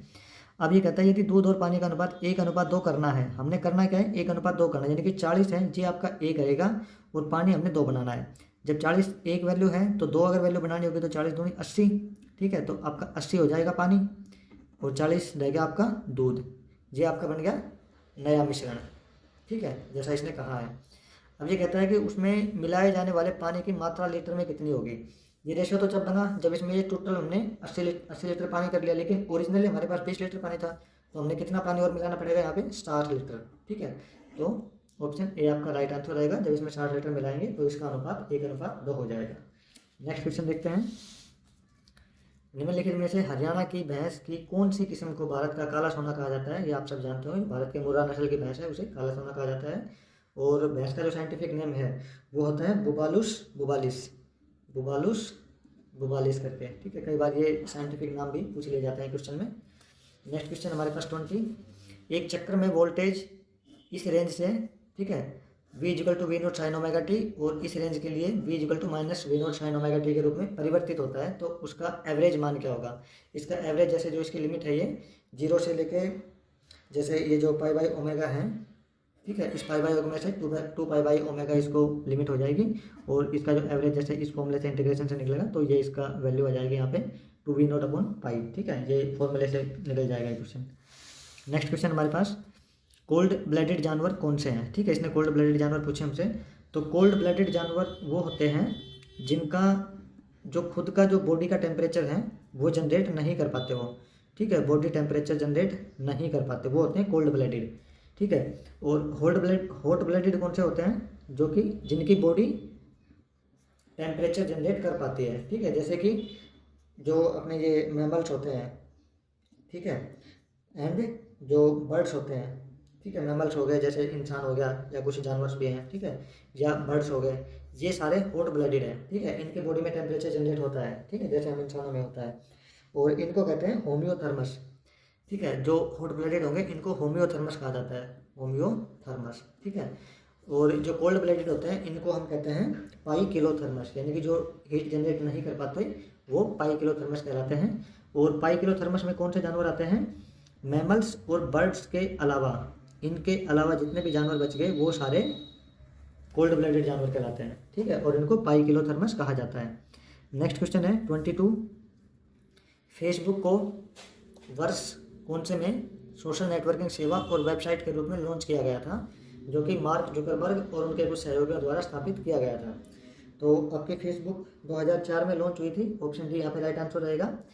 फेसबुक के अलावा 2004 के अंदर एक तो फ्लिकर आई थी जो कि इमेज शेयरिंग साइट थी, ठीक है, इमेज होस्टिंग साइट थी।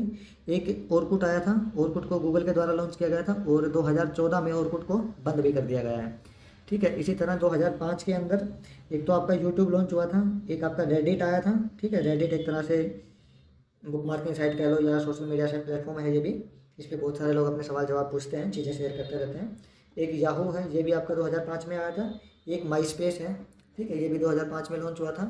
इसी तरह 2006 के अंदर एक तो ट्विटर आया था, जो अभी आज के दिन इसका नाम बदलकर एक्स कर दिया गया है, ठीक है। और ये एक बिजनेसमैन हम कह सकते हैं उसको, एलन मस्क है, ठीक है। एलन मस्क के द्वारा इसको ओन किया जाता है, वो इसका मालिक है। और एलन मस्क ने इसको 2022 में खरीदा था ट्विटर को, लगभग $44 बिलियन की डील हुई थी ये। अच्छा, ट्विटर के अलावा 2006 में एक आपका वीके है, ठीक है, ये भी एक सोशल मीडिया प्लेटफॉर्म है, ये भी लॉन्च हुआ था। इसके अलावा जो 2010 था, 2010 में एक तो आपका पिंटरेस्ट आया था। पिंटरेस्ट इमेज शेयरिंग साइट है बेसिकली एक, ठीक है। इसके अलावा इसमें और भी कई तरह की इन्फॉर्मेशन शेयर की जा सकती है वैसे। और पिंटरेस्ट के अलावा जो आपका इंस्टाग्राम है, ठीक है, वो भी 2010 में लॉन्च हुआ था। और एक जो कोरा है, ठीक है, कोरा पे बहुत सारे लोग बहुत तरह के सवाल जवाब पूछते हैं, तो उन पर बहुत बड़ी कम्युनिटी है कोरा, ये भी आपका 2010 में लॉन्च हुआ था। इसके अलावा 2011 में स्नैपचैट आया था, ठीक है। और स्नैपचैट के अलावा एक गूगल प्लस भी आया था 2011 में, जो भी बंद हो चुका है, ठीक है। इसी तरह 2013 के अंदर टेलीग्राम को लॉन्च किया गया था, ठीक है। इसी तरह 2017 में आपका टिकटॉक आया था, जो काफ़ी पॉपुलर रहा है, ठीक है, टिकटॉक। और इसके अलावा जो थ्रेड्स है, अभी हाल ही में थ्रेड्स को लॉन्च किया गया था 2023 के अंदर। थ्रेड्स एक तरह से इंस्टाग्राम के द्वारा जो ट्विटर है, ट्विटर की तरह ये थ्रेड्स का प्लेटफॉर्म है, ठीक है। तो ये भी काफ़ी पॉपुलर रहता है। और एक आपका व्हाट्सएप है, व्हाट्सएप आपका 2009 के अंदर लॉन्च हुआ था। और 2009 में इनिशियली इसको iOS के लिए लॉन्च किया गया था। और अगस्त 2010 में व्हाट्सएप को एंड्रॉयड के लिए भी लॉन्च कर दिया गया था, ठीक है। नेक्स्ट क्वेश्चन है क्वेश्चन नंबर 23, पशुधन में नीली जीभ, ब्लू टंग एक रोग है, ये किसके कारण होता है? तो ये जो ब्लू टंग रोग है ये आपका वायरस की वजह से होता है, ठीक है। ऑप्शन डी यहाँ पे राइट आंसर रहेगा। और जो वायरस होते हैं वो एक तरह से इन्फेक्टियस माइक्रोब्स होते हैं, ठीक है। और इनमें जैसे डीएनए और आरएनए ये दोनों रखते हैं, ठीक है, दोनों इसमें कवर होते हैं, डीएनए और आरएनए। इसी तरह जो आपके बैक्टीरिया होते हैं, बैक्टीरिया सिंगल सेल ऑर्गेनिज्म होते हैं, उनको हम एक तरह से बैक्टीरिया कहते हैं, ठीक है। कई बार पूछ लिया जाता है कि सिंगल सेल ऑर्गेनिजम्स क्या होते हैं, बैक्टीरिया, माइक्रोब या कुछ और, ठीक है। इसी तरह जो आपका माइकोटॉक्सिन है, ये एक तरह का टॉक्सिन है, ठीक है, एक तरह का टॉक्सिन मटेरियल है जो कि प्रोड्यूस किया जाता है बाय फंगस के द्वारा प्रोड्यूस होता है ये टॉक्सिन, और जिसको हम माइकोटॉक्सिन कहते हैं। और जो आपके कवक हैं, कवक यूकैरियोटिक टाइप के ऑर्गेनिज्म होते हैं, ठीक है। जो फंगस होता है वो यूकैरियोटिक टाइप के ऑर्गेनिज्म होते हैं, ठीक है। नेक्स्ट क्वेश्चन देखते हैं, निम्नलिखित में से भारत के किस नगर ने नीति आयोग के संपोषणीय विकास लक्ष्य SDG सस्टेनेबल डेवलपमेंट गोल के शहरी सूचकांक और डैशबोर्ड 2021-22 में शीर्ष स्थान प्राप्त किया है? तो ये शीर्ष स्थान प्राप्त किया आपका शिमला ने। जो SDG का डैशबोर्ड था SDG का 2021-22 का, उसमें टॉप पे रहा है आपका शिमला, ठीक है।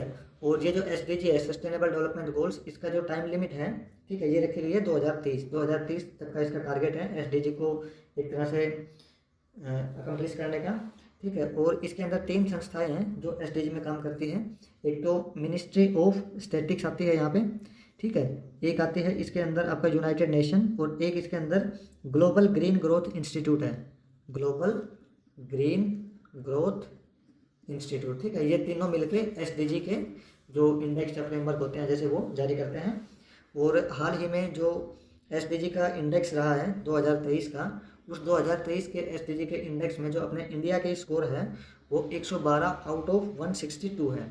ठीक है, जो 162 कंट्रीज हैं उनमें से हम 112वें नंबर पे हैं, जो 2023 का SDG इंडेक्स है उसके अकॉर्डिंग। ठीक है, नेक्स्ट क्वेश्चन देखते हैं। हरियाणा में हथनी कुंड बैराज कौन सी नदी पर स्थित है, ये पूछा है। तो जो हथनी कुंड बैराज है आपका, ये यमुना नदी पर स्थित है। ठीक है, ऑप्शन ए राइट आंसर हो जाता है। और यमुना नदी पर ये यमुनानगर के अंदर स्थित है, जिसको 1996 में इसको बनाया गया था और 1999 के अंदर ये एक तरह से ऑपरेशनल हो गया था। ठीक है, इसके अलावा जो कुछ और अपने जैसे डैम है अपने हरियाणा में, एक बार उनको भी कवर कर लेते हैं। एक अपना है कौशल्या डैम है। ठीक है, कौशल्या नदी पर बना है ये कौशल्या डैम है।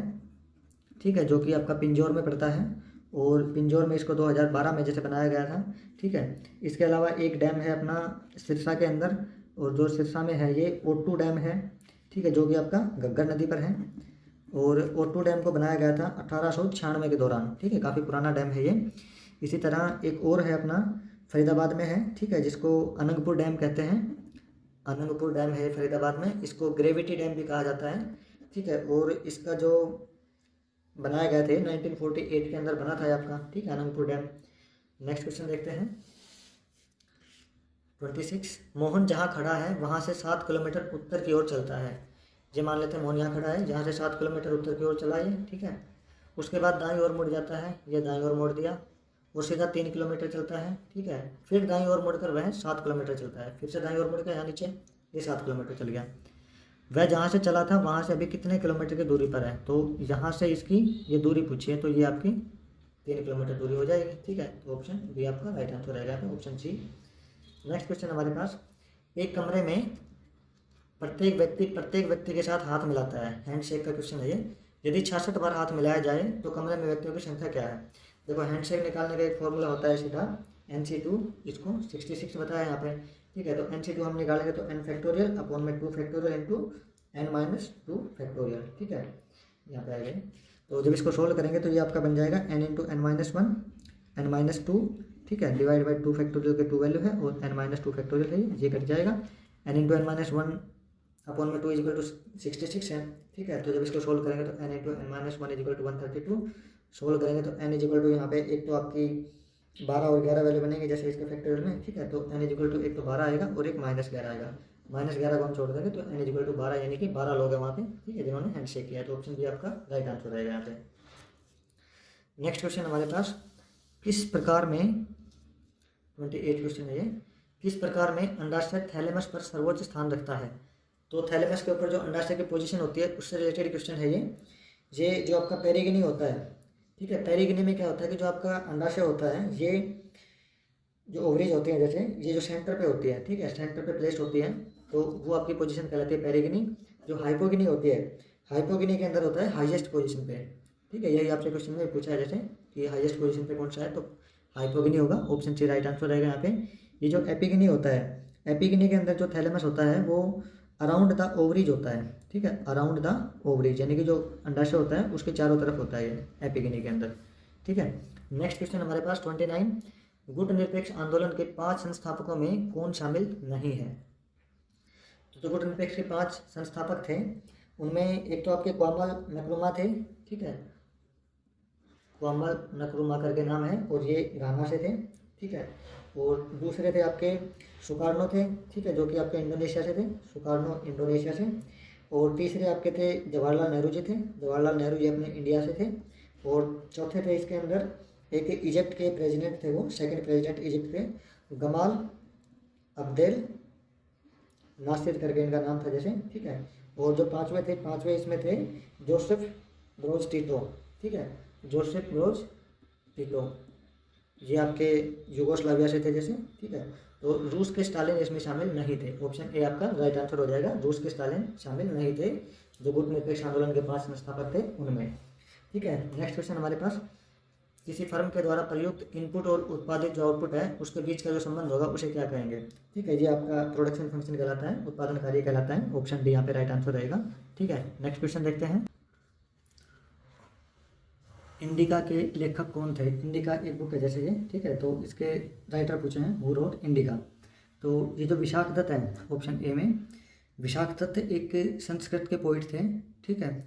और इनकी जो रचना है, इनकी एक तो इम्पोर्टेंट रचना है देवी चंद्रगुप्तम, देवी चंद्रगुप्तम करके एक इनका प्ले आता है, वो काफ़ी इंपॉर्टेंट है, कई बार पूछ लिया जाता है एग्जाम में। और उस प्ले का नाम है मुद्रा रक्षासा, मुद्रा रक्षासा, ठीक है। और ये जो आपके ह्वेनसांग हैं, ये जैसे आप जानते होंगे ह्वेनसांग के बारे में, ये एक चीनी यात्री थे, ठीक है, जो कि अपने इंडिया आए थे, अपने हरियाणा में भी आए थे। ये जो हर्षकाल था ना, हर्षकालीन, ठीक है, हर्ष के टाइम पे ये अपने हरियाणा में आए थे। और इनके द्वारा एक पुस्तक लिखी गई थी ह्वेनसांग के द्वारा, सी यू की, इस तरह से इसका नाम है, सी यू की करके, ये कई बार एग्जाम में पूछी गई है, ठीक है। इसी तरह जो ये कौटिल्य हैं, ठीक है, कौटिल्य को चाणक्य भी कहा जाता है। और चाणक्य इनको इसलिए कहते हैं क्योंकि जो इनको पिता थे, इनके पिता का नाम था ऋषि चाणक्य, ठीक है, तो इनके पिता के नाम पे जैसे इनको चाणक्य कहा जाता है। और इनकी एक काफ़ी फेमस रचना है चाणक्य नीति, ठीक है, चाणक्य नीति काफ़ी फेमस है इनकी। इसमें, ठीक है, जैसे ये अर्थशास्त्र से संबंधित है, ठीक है, जो भी फाइनेंस रिलेटेड चीज़ें हैं उससे संबंधित है चाणक्य नीति। और जो चाणक्य थे, कौटिल्य थे, ये चंद्रगुप्त मौर्य के महामंत्री थे, ठीक है, चंद्रगुप्त मौर्य के महामंत्री थे ये, ठीक है। इसके अलावा इनका एक और नाम भी आता है चाणक्य का, चाणक्य कह लो, कौटिल्य कह लो, या इनको विष्णुगुप्त के नाम से वजह से जाना जाता है, कई बार ये भी पूछा गया है। और जो तीसरे हैं ये मेगस्थनीज, ठीक है, मेगस्थनीज मौर्य साम्राज्य में जैसे इनका संबंध है मौर्य साम्राज्य से। और ये जो पुस्तक है इंडिका, ये मेगस्थनीज के द्वारा लिखी गई थी, तो ऑप्शन सी आपका राइट आंसर रहेगा यहाँ पे। नेक्स्ट क्वेश्चन देखते हैं, हरियाणा नलका योजना, ठीक है, 2021, इसका मुख्य उद्देश्य क्या है? तो इसका मुख्य उद्देश्य जैसे जो नलका योजना है, ठीक है, नल का मतलब पानी से संबंधित है, पानी का जो नलकूप होता है वो, तो इसका राइट आंसर सी रहेगा यहाँ पे। ये ग्रामीण लोगों को नल का पानी उपलब्ध कराने से संबंधित योजना है। और ये पब्लिक हेल्थ की योजना है, PHED की, public health and engineering department, उससे संबंधित है। और इसके लिए एक टोल फ्री नंबर भी जारी किया गया था, ठीक है, 1800-180-5678, ठीक है। इस तरह से पब्लिक हेल्थ के द्वारा टोल फ्री नंबर जारी किया गया था। अगर किसी ग्रामीण को कोई समस्या आती है पानी से संबंधित, जैसे पीने के पानी से संबंधित, तो वो अपनी समस्या के समाधान के लिए इसमें कॉल कर सकते हैं। अच्छा, एक और है इसके अंदर पानी के, जो नल का पानी से संबंधित है, हर घर नल से संबंधित एक योजना है, जैसे हर घर नल से जल, ठीक है। ये सेंट्रल गवर्नमेंट की योजना थी, 2019 में इसको एक तरह से अनाउंस किया गया था, ठीक है। और जो अपना हरियाणा है, हरियाणा में इस स्कीम के तहत जो 100% लक्ष्य प्राप्ति थी, वो जुलाई 2022 तक मतलब कवर कर लिया था, पूरे हरियाणा को नल से जल प्रोवाइड कर दिया गया था। तो जुलाई 2022 तक हरियाणा में 100% हर घर नल से जल उपलब्ध करवा दिया गया था। इसी तरह जो इस स्कीम के अंदर जो फर्स्ट स्टेट रहा है वो गोवा रहा है। गोवा ने सबसे पहले 100% जो नल से जल की स्कीम थी इसको कवर किया था। और जो यूनियन टेरिटरी थे जो फर्स्ट रहे हैं इस स्कीम में, वो एक तो दादरा नगर हवेली है, ठीक है, एक आपकी दमन एवं दीव है, ठीक है। तो इन दोनों यूटी ने सबसे पहले ये जैसे जो स्कीम थी हर घर नल से जल, इसको कवर किया था। इस स्कीम के तहत जो टारगेट रखा गया था कि कब तक ये स्कीम हर घर नल से जल को कवर करना है, ये रखा गया था 2024 तक का। और इसके अंतर्गत 55 लीटर का जो पीने योग्य पानी है वो नल के द्वारा सप्लाई किया जाता है हर घर तक, ठीक है। जल जीवन मिशन के तहत ये योजना जैसे लागू की गई थी, ठीक है। चलिए आगे बढ़ते हैं। नेक्स्ट क्वेश्चन हमारे पास 33, कंप्यूटर नेटवर्क में कौन सी प्रणाली का उपयोग किया जाता है जो विभिन्न उपयोगकर्ताओं को, विभिन्न यूजर को एक ही नेटवर्क पर समान डेटा और एप्लीकेशन प्रोग्राम करने की अनुमति देता है। ये कह रहा है कि एक नेटवर्क बना दिया जाता है मान लो, ठीक है, और उस नेटवर्क पर ये मान लो एक नेटवर्क हो गए, ठीक है, सारे डिवाइस कनेक्ट हो गए, तो इस नेटवर्क पर अनेक यूजर को सेम डेटा और जो एप्लीकेशन प्रोग्राम की अनुमति देता है। तो ये होता है आपका मल्टी यूजर ऑपरेटिंग सिस्टम के अंदर, ठीक है। ऑप्शन बी आपका राइट आंसर है यहाँ पे। जैसा कि इसने कहा भी है कि एक ही नेटवर्क के ऊपर विभिन्न यूजर को, यानी कि multi user on same network. तो इसमें क्या होता है कि जैसे इसमें हमने इस एक डिवाइस को सर्वर बना दिया, इसमें कुछ इस तरीके से जैसे टेक्नोलॉजी काम करती है, इसको सर्वर बना दिया और जो बाकी डिवाइसेज हैं उन सबको इस सर्वर से कनेक्ट कर दिया, चाहे डायरेक्ट हो चाहे इनके थ्रू बीच में कोई लूप बना के कनेक्ट किया गया हो। अब क्या करेंगे, यहाँ पे जो यूजर बैठा है, ठीक है, वो डाटा तो यहाँ से लेगा, लेकिन वो अपने यहाँ पे डिस्प्ले वगैरह जैसे यूज़ कर सकता है। इसी तरह ये वाला यूजर है, इसी तरह ये यूजर है, तो सारा डाटा इस एक सर्वर पे होगा जो मेन आपका सिस्टम होता है उस पर, और बाकी सारे इस डाटा को एक्सेस कर सकते हैं, चाहे एप्लीकेशन हो, चाहे कोई इसका प्रोग्राम हो, चाहे इसका डाटा हो, ठीक है। तो ये मल्टी यूजर ऑपरेटिंग सिस्टम का एक तरह से बेसिक लॉजिक होता है। दूसरा जो आपका ये है मल्टी प्रोसेसर ऑपरेटिंग सिस्टम। इसके अंदर क्या होता है कि एक सिस्टम के अंदर जो अपना एक तरह से हम ये कहें कि सीपीयू होता है, ठीक है, जो उसका मदरबोर्ड होता है, उसके अंदर मल्टीपल प्रोसेसर लगे होते हैं। और ये मल्टीपल प्रोसेसर क्या करते हैं कि जो कंप्यूटर की परफॉर्मेंस है उस परफॉर्मेंस को बढ़ा देते हैं, ठीक है। इसी तरह जो मल्टी प्रोग्रामिंग ऑपरेटिंग सिस्टम है, मल्टी प्रोग्रामिंग में क्या होता है कि एक जैसे प्रोसेसर होता है, ठीक है, वो सिंगल प्रोसेसर को मल्टीपल प्रोग्राम्स यूज करते हैं। जैसे आपने एक MS ऑफिस की फाइल ओपन कर रखी है, ठीक है, वो चला रहे हैं, साइड बाय साइड आप म्यूजिक भी चला रहे हैं, ठीक है, साइड बाय साइड आप कोई वीडियो जैसे आपने चला रखी है या कोई आप वेब पेज खोल रखा है, ठीक है, तो ये सारे अलग अलग एप्लीकेशन हो जाते हैं। तो ये मल्टी प्रोग्रामिंग हो गई, यानी कि ये अलग अलग प्रोग्राम्स को आप यहाँ पे एक्सेस कर पा रहे हैं, ठीक है। इसी तरह जो बैच ऑपरेटिंग सिस्टम है, इसके अंदर क्या है कि जो आपकी प्रोसेसेस होते हैं, ठीक है, जो भी आपकी क्वेरीज होती हैं CPU के द्वारा जो प्रोसेस की जाती है वो बैचेज में जनरेट होती है, ठीक है। एक बैच बना दिया जाता है, मतलब डिपेंड करता है कितनी क्वेरीज है उसके अंदर, कितने प्रोसेसिंग है, वो कितने प्रोसेस है, अलग अलग प्रोसेस का एक बैच बना दिया। हम मान लेते हैं कि 5 प्रोसेस का बैच हो गया, अगला फिर 5 का हो गया, अगला फिर 3 प्रोसेस का बैच हो गया। तो ये बैच बाय बैच ये प्रोसेस एग्जीक्यूट होंगे, तो वो होगा आपका बैच प्रोसेसिंग ऑपरेटिंग सिस्टम, ठीक है। इसमें जैसे जो बैच प्रोसेसिंग ऑपरेटिंग सिस्टम है ये मल्टी टास्किंग को भी एक तरह से अलाउ करता है, ठीक है। और इसके अंदर जो अलग अलग जॉब्स होती हैं, जो एग्जीक्यूशन होती है, वो बैचेज में परफॉर्म होती है। नेक्स्ट आगे बढ़ते हैं। GUI का अर्थ क्या है? ये एक तरह से शॉर्ट फॉर्म जिसे एब्रीविएशंस कहते हैं वो है ये। तो GUI का मतलब होता है ग्राफिकल यूजर इंटरफेस, ठीक है, graphical user interface. Option D आपका राइट आंसर रहेगा यहाँ पे। इसी तरह की और भी काफ़ी सारी शॉर्ट फॉर्म्स जैसे आ जाती हैं ये, ठीक है, जो ये एब्रीविएशंस हैं। जैसे एक होता है आपका HTML, hyper text markup language, ठीक है। इसी तरह एक होता है URL, यूनिफॉर्म रिसोर्स लोकेटर, ठीक है। इसी तरह एक HTTP होता है, हाइपर टेक्स्ट ट्रांसफ़र प्रोटोकॉल, ठीक है। एक HTTPS भी होता है, ठीक है, इसका मतलब होता है hyper text transfer protocol secure, ठीक है। S होता है सिक्योरिटी के लिए, सिक्योर होता है इसका मतलब। इसी तरह एक SMTP होता है, ठीक है, सिंपल मेल ट्रांसफ़र प्रोटोकॉल होता है, ठीक है। इसी तरह एक POP होता है, पोस्ट ऑफिस प्रोटोकॉल, ये ईमेल के अंदर यूज़ होता है, ठीक है। जो ईमेल की एक तरह से टेक्नोलॉजी है उसमें ये POP यूज़ होता है, POP SMTP है, इस तरह की चीज़ें। एक आपके स्टोरेज के लिए आता है HDD हार्ड डिस्क ड्राइव, एक SSD सॉलिड स्टेट ड्राइव, ठीक है। एक आपकी जो USB हम जिसको बोल देते हैं, ठीक है, यूनिवर्सल सीरियल बस, ठीक है, ये इस तरह से इसके जैसे नेमिंग आते हैं। एक DOS होता है, डिस्क ऑपरेटिंग सिस्टम, ठीक है। इसी तरह इसके अंदर और भी कई सारे एब्रीविएशन हैं। जैसे एक LAN आता है, नेटवर्क के तौर पे देखें तो local area network, wide area network WAN, ठीक है। इसी तरह एक MAN होता है, मेट्रोपॉलिटन एरिया नेटवर्क, ठीक है। इसी तरह आपके जैसे WW है, WW इसको बोलते हैं वर्ल्ड वाइड वेब। और इस वर्ल्ड वाइड वेब के जो प्रोटोकॉल्स डिफाइन करता है उसको बोलते हैं W3C, यानी कि WWW&C, world wide web consortium, ठीक है। तो ये इसके जो प्रोटोकॉल्स होते हैं, जो स्टैंडर्ड्स होते हैं, उनको डिफाइन करता है। जो ये आपका LAN होता है, लोकल एरिया नेटवर्क, ये आपका जैसे हम ये मान लेते हैं कि एक ही ऑफिस के अंदर या एक रूम के अंदर 2 या 2 से अधिक अगर हम कंप्यूटर डिवाइसेज को कनेक्ट करते हैं तो लोकल एरिया नेटवर्क बन जाता है। वाइड एरिया नेटवर्क क्या होता है कि जो एक बिल्डिंग से दूसरे बिल्डिंग में, ठीक है, यानी कि एक थोड़े से बड़े स्पेस में, थोड़ी सी बड़ी जगह पे अगर हम कंप्यूटर्स को कनेक्ट कर देते हैं, ठीक है। जैसे कोई बड़ी कंपनी है, उसके अंदर 2-3 बिल्डिंग है एक ही प्रीमाइसेस के अंदर, तो उन दोनों तीनों बिल्डिंग को जो हम कनेक्ट कर देंगे उनके नेटवर्क को, ठीक है, तो वो बन जाएगा वाइड एरिया नेटवर्क। इसी तरह जो मेट्रोपॉलिटन एरिया नेटवर्क होता है, ये होता है कि जैसे एक शहर के अंदर एक नेटवर्क बना दिया जाए, ठीक है, डिवाइसेज का। जैसे कि आपकी जो ये अपने जो केबल टीवी होता है, ठीक है, केबल टीवी नेटवर्क को मेट्रोपॉलिटन एरिया नेटवर्क कहा जा सकता है, ठीक है। चलिए आगे बढ़ते हैं।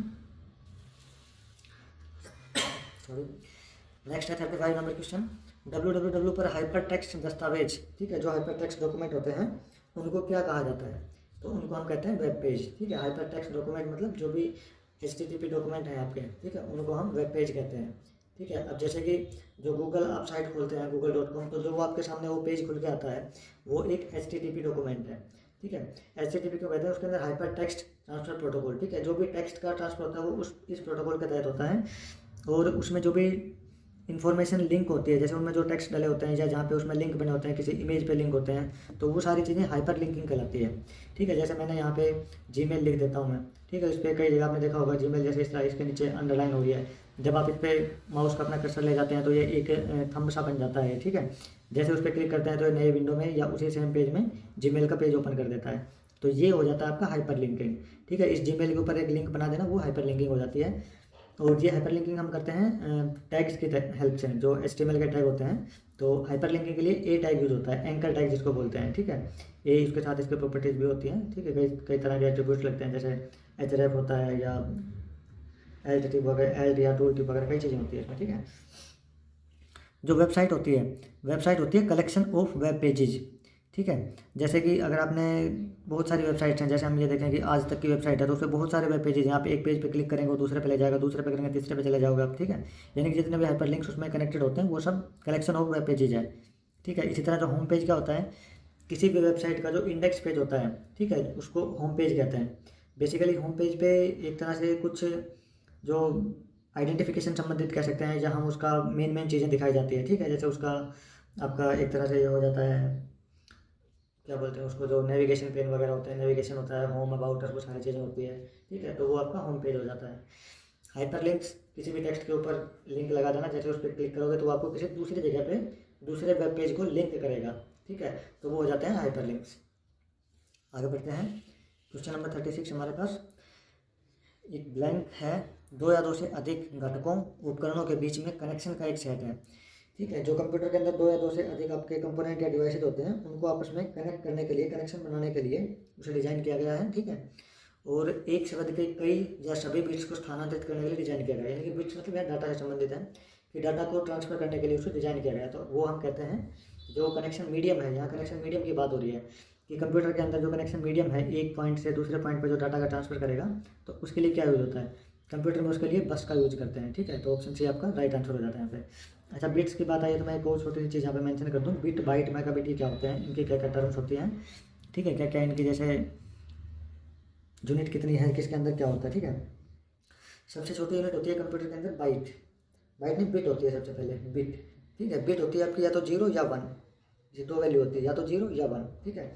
अच्छा, 8 बिट मिल जाते हैं तो वो बन जाता है एक बाइट, ठीक है। और 1024 अगर बाइट मिल जाते हैं, 1024 बाइट के कलेक्शन को हम कहते हैं 1 KB, ठीक है। जिसमें जैसे KB का मतलब 10 की पावर 3 इसमें वैल्यू है, ठीक है, 10 की पावर 3 बाइट, ठीक है। इसी तरह से 1024 जो KB है ये बनाते हैं आपके 1 MB, ठीक है। 1 MB मतलब 1 MB का मतलब मेगा का मतलब 10 की पावर 6 बाइट, मेगाबाइट, ठीक है। 10 की पावर 6 बाइट होगा एक मेगाबाइट में। इसी तरह 1024 मेगाबाइट मिल जाते हैं तो ये बन जाएगा आपका 1 GB, ठीक है। GB मतलब गीगाबाइट, गीगाबाइट मतलब 10 की पावर 9 बाइट, ठीक है। इसी तरह 1024 GB अगर मिल जाएगा तो ये बन जाएगा 1 TB, टेराबाइट, टेराबाइट 10 की पावर 12 बाइट्स, ठीक है। इसी तरह टेराबाइट के बाद आता है आपके पास पेटाबाइट, पेटाबाइट में 10 की पावर 15 बाइट हो जाता है, ठीक है। पेटाबाइट के बाद आता है आपके पास एक्जाबाइट, एक्जाबाइट में 10 की पावर 18 बाइट हो जाता है, ठीक है। इसी तरह 1024 जब एक्जाबाइट होंगे तो वो बन जाएंगे आपके जेटाबाइट, जेटाबाइट में 10 की पावर 21 बाइट हो जाते हैं, ठीक है। इसी तरह जेटाबाइट से आगे बढ़ेंगे तो 1024 जेटाबाइट अगर करेंगे तो वहाँ पे हो जाएगा योटाबाइट, ठीक है, डबल टी है, योटाबाइट हो जाता है। और योटाबाइट में आ जाता है 10 की पावर 24 बाइट्स, ठीक है। तो ये कई बार ये चीज़ें पूछ ली जाती है कि 1 MB में कितने GB हैं, मतलब 1 GB में कितने MB हैं, या 1 टेराबाइट में कितने बाइट होंगे, तो वो सब चीज़ें आप यहाँ से निकाल सकते हैं, ठीक है। अच्छा, इसमें जैसे प्रोसेसर है, प्रोसेसर क्या होता है कि जो भी कंप्यूटर के अंदर जो प्रोसेसिंग होती है, ठीक है, आपने जैसे कंप्यूटर को कमांड दिया कि 9+6 करना, तो 9+6 को जो प्लस करेगा, जो उसकी प्रोसेसिंग करेगा, जो उसे जोड़ेगा, वो आपका प्रोसेसर होता है, ठीक है। 9+6 बिल्कुल बेसिक आपको एक एग्जाम्पल दिया मैंने कि प्रोसेसिंग किस तरह की चीज़ होती है। जो उसको जोड़ने का काम है, जो उसकी प्रोसेसिंग है, वो प्रोसेसर करेगा। प्रोसेसर के अंदर भी जैसे ALU है, वो logical arithmetic and logical part की प्रोसेसिंग करता है, ठीक है। इसी तरह से जो आपकी मेमोरी है, मेमोरी एक तरह से स्टोरेज का पार्ट होता है, और ये वो सेगमेंट होता है जब भी कोई कैलकुलेशन परफॉर्म होनी होती है या हो रही होती है, ठीक है, तो उस दौरान जो डाटा स्टोर रखा जाएगा इन बिटवीन द कैलकुलेशंस, ठीक है, इन बिटवीन द प्रोसेसिंग या वाइल द प्रोसेसिंग, तो उस डाटा को स्टोर करने के लिए मेमोरी का यूज किया जाता है।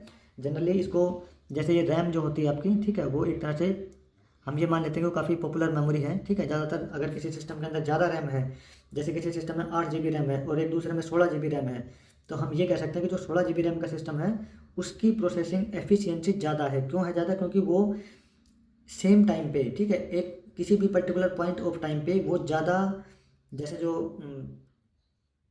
कैलकुलेशंस परफॉर्म कर सकता है, क्योंकि उसमें ज़्यादा डाटा स्टोर हो सकता है और वो ज़्यादा उसमें उसकी जैसे मेमोरी है उस कैलकुलेशन को करने के लिए, ठीक है। और बस मैंने आपको बता ही दिया है, ठीक है। नेक्स्ट आगे बढ़ते हैं 37 नंबर क्वेश्चन। नीली क्रांति शब्द किससे संबंधित है? तो नीली क्रांति, जैसे नीला पानी होता है, पानी के अंदर मछलियाँ होती है, ठीक है, समुद्र में अगर हम रिलेट करें तो नीली क्रांति आपकी मछलियों से संबंधित है, ठीक है। ऑप्शन डी यहाँ पे राइट आंसर हो जाता है। इसी तरह की और भी कई सारी क्रांति हैं, एक बार मैं वो भी थोड़ी थोड़ी डिस्कस कर देता हूँ यहाँ पे, ठीक है। एक जैसे ये ब्लू क्रांति तो आपकी मछली से संबंधित हो गई, ठीक है। और इसके अंदर एक एमिनेंट पर्सन का नाम आता है, अरुण कृष्णन करके इनका नाम है, ठीक है, जो ब्लू क्रांति से, जैसे जो ब्लू रेवोल्यूशन थी उससे संबंधित कहे जाते हैं, ठीक है। इसी तरह एक जो ब्लैक रेवोल्यूशन होती है, ब्लैक रेवोल्यूशन आपकी पेट्रोलियम से संबंधित है, ठीक है। एक आपकी गोल्डन रेवोल्यूशन है, गोल्डन रेवोल्यूशन है बागवानी से और शहद से संबंधित है ये, ठीक है। ये जो थी आपकी गोल्डन रेवोल्यूशन, ये इसका टाइम पीरियड लगभग 1991 से 2002-3 के आसपास टाइम पीरियड रहा है इसका, ठीक है। इसी तरह एक ब्राउन रेवोल्यूशन है, ठीक है। ब्राउन रेवोल्यूशन आपकी जो लेदर है या कोकोआ है उससे संबंधित है, ठीक है, लेदर एंड कोकोआ, ठीक है, इससे संबंधित है ब्राउन रेवोल्यूशन आपकी। इसी तरह एक और आती है इसमें ग्रे रेवोल्यूशन, ये आपकी फर्टिलाइजर से संबंधित है, ठीक है। इसी तरह सिल्वर रेवोल्यूशन है, ठीक है, सिल्वर रेवोल्यूशन ये आपकी एग से संबंधित है, अंडों से, ठीक है। और ये 2000 का टाइम पीरियड था लगभग, उस दौरान जैसे रेवोल्यूशन आई थी। इसी तरह वाइट रेवोल्यूशन है, ठीक है, वाइट मतलब सफ़ेद, सफ़ेद मतलब दूध, यानी कि डेयरी प्रोडक्ट्स, ठीक है। तो डेयरी प्रोडक्ट्स से संबंधित है ये वाइट रेवोल्यूशन आपकी। और जो ये डेयरी फार्मिंग थी या जो वाइट रेवोल्यूशन थी, इसमें वर्गीस कुरियन का नाम आता है, काफ़ी इंपॉर्टेंट पर्सन है इसमें। इसी तरह जो रेड रेवोल्यूशन है, जो रेड रेवोल्यूशन है, ये मीट और टमाटो, ठीक है, टमाटो लाल होता है, तो वीट और जो मीट और टमाटो से संबंधित है रेड रेवोल्यूशन, ठीक है। इसी तरह जो गोल्डन फाइबर रेवोल्यूशन थी एक, ठीक है, गोल्डन फाइबर रेवोल्यूशन, इसमें जो जूट के प्रोडक्शन है उससे संबंधित रही है ये, ठीक है। 1990 का जो टाइम पीरियड था, 1990 का दशक, उस दौरान गोल्डन रेवोल्यूशन आई थी। इसी तरह जो ग्रीन रेवोल्यूशन थी, ठीक है, हरित क्रांति, जो कि अपनी जैसे एग्रीकल्चर प्रोडक्शन थी उससे संबंधित है, और इसमें MS स्वामीनाथन का नाम आता है, ठीक है। MS स्वामीनाथन ग्रीन रेवोल्यूशन से रिलेटेड है, और ये टाइम पीरियड था जब अपना हरियाणा आज़ाद हुआ था, उस दौरान 66-67 के दौरान ग्रीन रेवोल्यूशन आई थी जैसे, ठीक है। इसी तरह एक पिंक रेवोल्यूशन आती है, ठीक है। पिंक रेवोल्यूशन जैसे ओनियन और जो प्रांस हैं, ठीक है, जो केकड़े वगैरह होते हैं अपने समुद्री जीव, ठीक है, उनसे संबंधित है, उनका उत्पादन करने से संबंधित थी है। ये 1970 का जो दशक था, ठीक है, उस दौरान पिंक रेवोल्यूशन आई थी। इसी तरह एक राउंड रेवोल्यूशन भी है, ठीक है, राउंड रेवोल्यूशन जो कि जैसे राउंड राउंड क्या होते हैं, पोटैटो, यानी कि आलू से संबंधित थी, आलू की जो प्रोडक्शन है उससे संबंधित थी। और सिल्वर फाइबर कॉटन प्रोडक्शन से संबंधित थी। इसी तरह जो येलो रेवोल्यूशन है, येलो मतलब पीला, तो पीला क्या होता है, सरसों के फूल, ठीक है, सरसों के फूल, सरसों से क्या मिलता है, ऑयल, तो ऑयल प्रोडक्शन से संबंधित थे आपके येलो रेवोल्यूशन, ठीक है। और येलो रेवोल्यूशन में नाम आता है सैम पित्रोदा का, ठीक है, ये काफ़ी एमिनेंट पर्सन रहे हैं इसमें। इसी तरह एक प्रोटीन रेवोल्यूशन है, ठीक है, ये मैं ये कह सकता हूँ लेटेस्ट है, ठीक है, प्रोटीन रेवोल्यूशन, ठीक है। प्रोटीन रेवोल्यूशन से का मतलब ये किस चीज़ से रिलेटेड है, ये है जो आपकी हाई प्रोटीन एग्रीकल्चर है, ठीक है, हाई प्रोटीन यील्डिंग जो प्रोडक्शन है उससे संबंधित है ये। और इसमें मोदी जी का नाम आता है कि उन्होंने काफ़ी इंपॉर्टेंट रोल प्ले किया है इसको लाने में जैसे, और जो उसका टाइम पीरियड वो 2014 से 2020 का टाइम पीरियड बताया जाता है, ठीक है। तो ये कुछ इंपॉर्टेंट रेवोल्यूशन थी। नेक्स्ट क्वेश्चन हमारे पास 38, हरियाणा राज्य कब बनाया गया? तो ये 1 नवंबर 1966 को बना था, ये आप सब जानते हैं, ऑप्शन बी यहाँ पे राइट आंसर रहता है अपना। नेक्स्ट क्वेश्चन हमारे पास 39, किसी कूट भाषा में 743 का मतलब है मैंगोज आर गुड, यानी कि 743 मैंगोज आर गुड, ठीक है। इसी तरह 657 का मतलब ईट गुड फूड है, और 934 का मतलब मैंगोज आर राइप, तो 934 का मतलब है मैंगोज आर राइप्ड, ठीक है। तो अगर हम इसमें रिलेट करें 3-4, ठीक है, तो मैंगोज यानी कि मैंगोज और आर, इन दो का मतलब तो होगा 4-3, इन दोनों में से, ठीक है। अब इसने पूछा हमसे इस भाषा में कौन सा अंक राइप को दर्शाता है, तो राइप को दर्शाएगा 9, और अगर फूड ये गुड पूछे तो गुड को दर्शाएगा 7, ठीक है। तो ऑप्शन सी आपका राइट आंसर हो जाता है, राइप को दर्शाता है 9, ठीक है। आगे बढ़ते हैं, नेक्स्ट क्वेश्चन देखते हैं। अपनी सामान्य चाल का 5/6 चलते हुए एक व्यक्ति अपने कार्यस्थान पर 10 मिनट देर से पहुंचता है, ठीक है। व्यक्ति द्वारा उस दूरी को तय करने के लिए लिया गया सामान्य समय क्या है? तो दूरी सेम बताइए यहाँ पे, ठीक है। अगर दूरी सेम होती है तो जो स्पीड और टाइम का जो रेशियो होता है वो चेंज कर सकते हैं, मतलब वो रेसिप्रोकल हो सकता है। ठीक है, क्वेश्चन में क्या कहता है कि जो एवरेज एक्चुअल जो स्पीड है उसकी, ठीक है, एक्चुअल स्पीड और जो प्रेजेंट स्पीड है, ठीक है, उसका रेशो मान लेते हैं 6/5, जो 5/6 दिया है इससे। ठीक है, तो 6:5 हो गया। अब अगर हम एक्चुअल टाइम और प्रजेंट टाइम का रेशो बनाए इससे, तो ये हो जाएगा 5/6, 5:6 हो जाएगा, क्योंकि ये चेंज हो जाएगा, रेसिप्रोकल हो जाएगा इसका। ठीक है, अब हम मान लेते हैं कि जो एक्चुअल टाइम उसने लिया है, लेट एक्चुअल टाइम क्या हो जाता है उसका 5x। ठीक है, तो जो प्रजेंट टाइम होगा, ठीक है, जो अभी इसमें लिया है इसको, जैसे यहाँ पे जो देरी से पहुँचा है उसमें, तो वो 6x हो जाएगा, यानी कि टाइम डिफरेंस हो गया x। और जो रियल में टाइम डिफरेंस दिया वो दिया इसने 10 मिनट का। ठीक है, 10 मिनट का। और हमसे पूछा क्या है कि लिया गया सामान्य समय, यानी कि जो एक्चुअल समय है, वो एक्चुअल समय क्या है, यहाँ पे एक्चुअल टाइम हमने लिया था 5x, तो 5 × 10 = 50, यानी कि 50 मिनट आपका एक्चुअल टाइम हो जाएगा, अगर वो अपनी उस दूरी को तय करने के लिए जो उसने सामान्य समय लिया है उस चाल से वो। ठीक है, तो ऑप्शन बी आपका राइट आंसर हो जाता है यहाँ पे 50 मिनट। ठीक है, नेक्स्ट क्वेश्चन है, ऐतिहासिक शेरशाह सूरी मार्ग को कौन सा मार्ग कहा जाता है, कौन सा NH कहा जाता है? तो ये कहा जाता है NH1। ठीक है, NH1 आपका ऐतिहासिक शेरशाह सूरी मार्ग है, जो कि आपका दिल्ली से लेकर अमृतसर तक जाता है। जो NH1 है ये दिल्ली टू अमृतसर जाता है, और इसकी लंबाई है लगभग 535 किलोमीटर। ठीक है, 534-35 किलोमीटर के आसपास इसकी लंबाई है जैसे। ठीक है, इसी तरह जो ये NH8 है आपका, ठीक है, NH8 दिल्ली से मुंबई जाता है, दिल्ली से मुंबई, ये आपका NH8 हो जाता है। ठीक, और इसकी कुल लंबाई है लगभग 2807 किलोमीटर। NH8 की लंबाई 2807 किलोमीटर का है आपकी। और अभी हाल ही में इसका जैसे नाम चेंज कर दिया गया है, इसको NH8 की बजाय अब NH48 कर दिया गया है। ठीक है, इसी तरह जो ये आपका NH4 है, ठीक है, ये जो NH4 था, NH4 आपका जाता है पुणे से बेंगलोर तक, पुणे से बेंगलोर तक। और जब इस NH4 को NH8 के साथ मिला के 48 बनाया है, यानी कि NH8 तो आपका जाता है दिल्ली से मुंबई, ठीक है, और NH4 जाता है आपका पुणे से बेंगलोर। तो जो मुंबई और पुणे है जैसे, ठीक है, तो ये आपस में उस हाईवे को कनेक्ट कर दिया गया है, तब इसको NH48 बना दिया गया है। ठीक है, ये दूसरा है जो आपका एक NH7 है। NH7 आपका सबसे लंबा, हम कह सकते हैं कि अपने इंडिया के अंदर जो नेशनल हाईवे है वो NH7 है। ठीक है, इसको हम लॉन्गेस्ट नेशनल हाईवे कह सकते हैं। ये जो अपना ये जम्मू कश्मीर है, ठीक है, वहाँ के जो श्रीनगर है, श्रीनगर से लेकर और कन्याकुमारी तक जाता है ये। ठीक है, कौन सा NH7। ठीक है, और इसकी जो कुल लंबाई है वो लगभग 4100 किलोमीटर के आसपास इसकी लंबाई पड़ती है। और अभी NH7 का नाम बदलकर NH44 कर दिया गया है, यानी कि श्रीनगर से कन्याकुमारी जो हाईवे जा रहा है अपना नेशनल हाईवे, इसको NH44 का नाम दे दिया गया है। ठीक है, पुराने टाइम जो कुछ टाइम पहले जो NH7 था, ये आपका पंजाब, हरियाणा, हिमाचल होते हुए जो उत्तराखंड तक जाता था वो NH7 कहा जाता था।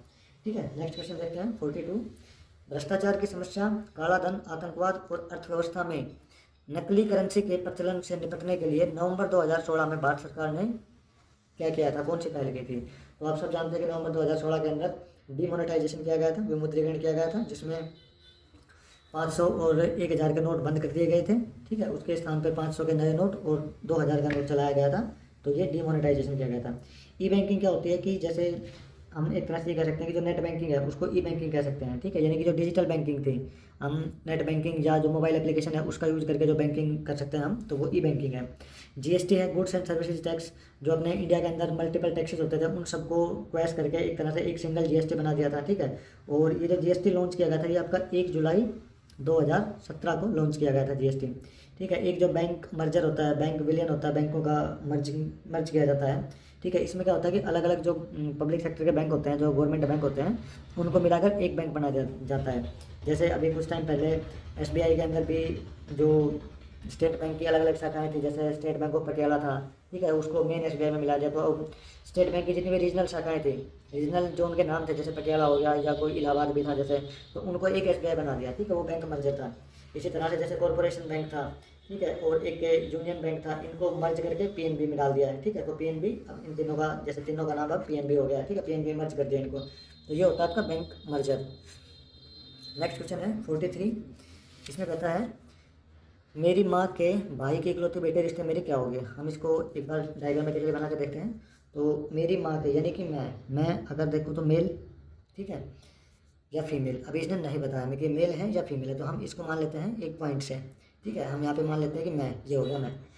मेरी माँ का भाई, तो मैं हूँ तो मेरी माँ मुझसे ऊपर, ये सर्कल में हम जो लेडीज के लिए हम सर्कल डिनोट करेंगे, ठीक है, फीमेल के लिए, और जेंट्स के लिए हम जैसे ये इस तरह का स्क्वायर बॉक्स डिनोट करेंगे। तो ये मेरी माँ हो गई, ठीक है। अब मेरी माँ का भाई, भाई माँ का है तो उसके सेम लेवल पे हो गया। अब ये भाई हो गया माँ का, ठीक है, इस सेम लेवल पे हो गया, ये एक ही लेवल पे, ठीक है। अगर मेरा कोई भाई बहन होगा तो वो इस लेवल पे आएगा, माँ का है तो इस लेवल पे आएगा, माता पिता का इस लेवल पे, ठीक है।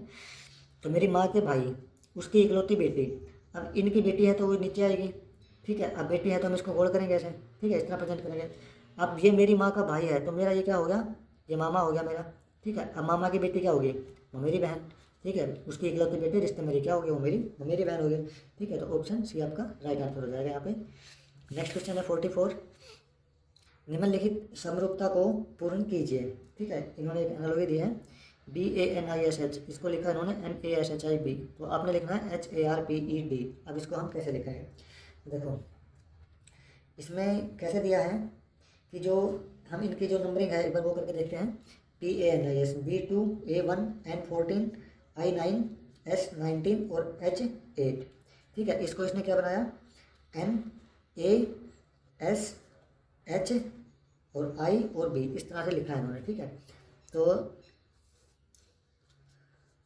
दो है, दो को लास्ट में ले गया, यानी कि फर्स्ट वाले को लास्ट में ले गया, ठीक है। उसके बाद क्या किया इसने, 1 और 14, 1 और 14 है, इन दोनों को यहाँ पे चेंज करके यहाँ डाल दिया।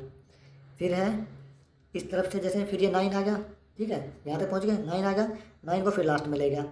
फिर 19 और 8 थे, ठीक है, इनको एज इट इज रख दिया।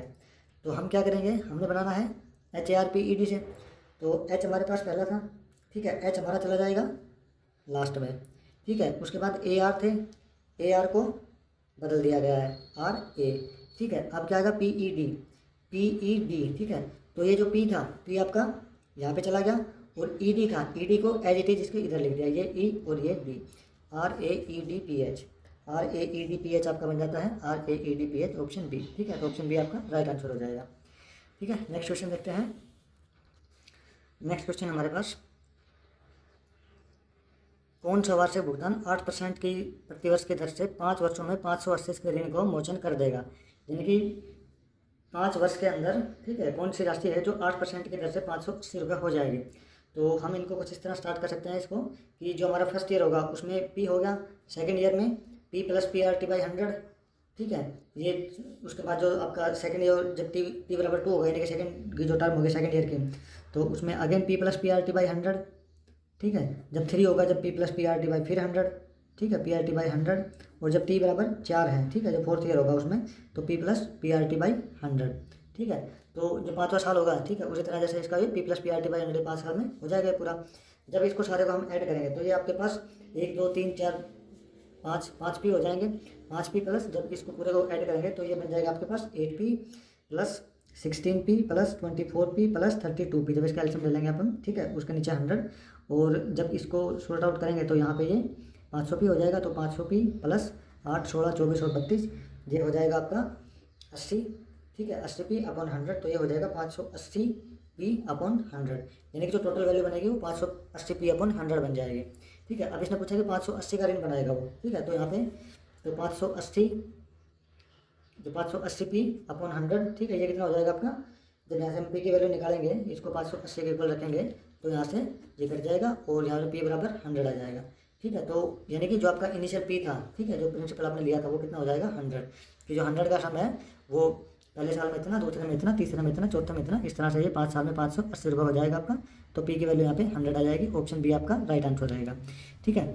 नेक्स्ट क्वेश्चन हमारे पास 46, सड़क यातायात सुरक्षा के लिए संयुक्त राष्ट्र ग्लोबल फोरम ने सड़क दुर्घटनाओं के कारण होने वाली मौतों और चोटों को कम करने के लिए हरियाणा पुलिस की पहल की सराहना निम्न में से किस पर की थी। कौन सा नेशनल हाईवे था जिस पर हरियाणा पुलिस ने सड़क दुर्घटनाएं कम करने के लिए एक पहल की थी, और उस पहल की सराहना की गई थी संयुक्त राष्ट्र ग्लोबल फोरम के द्वारा। ये 2020 के दौरान की बात है जैसे ये, ठीक है, 2021 की, मार्च 2021 की बात है ये। तो मार्च 2021 के दौरान जो अपनी हरियाणा पुलिस है, इसने जो अपना नेशनल हाईवे था 44, ठीक है, NH 44 पे इन्होंने ये जैसे एक तरह से एक इनका ये कह लो अभियान चलाया था इन्होंने कि भाई इस तरह की जो दुर्घटनाएं होंगी या उनसे जो मौत होती है उनको हम कम करेंगे। और इन्होंने इसके लिए जो टारगेट रखा था वो 33% कमी करने का टारगेट रखा था हरियाणा पुलिस ने। ठीक है, तो उन्होंने एक अलग तरह की पहल चलाई थी, ये एक यूनिक सी पहल थी इनकी। ठीक है, उसमें इन्होंने इस तरह की कार्रवाई की है। ठीक है, आगे बढ़ते हैं। 47, हरियाणा विधानसभा का प्रथम स्पीकर कौन था?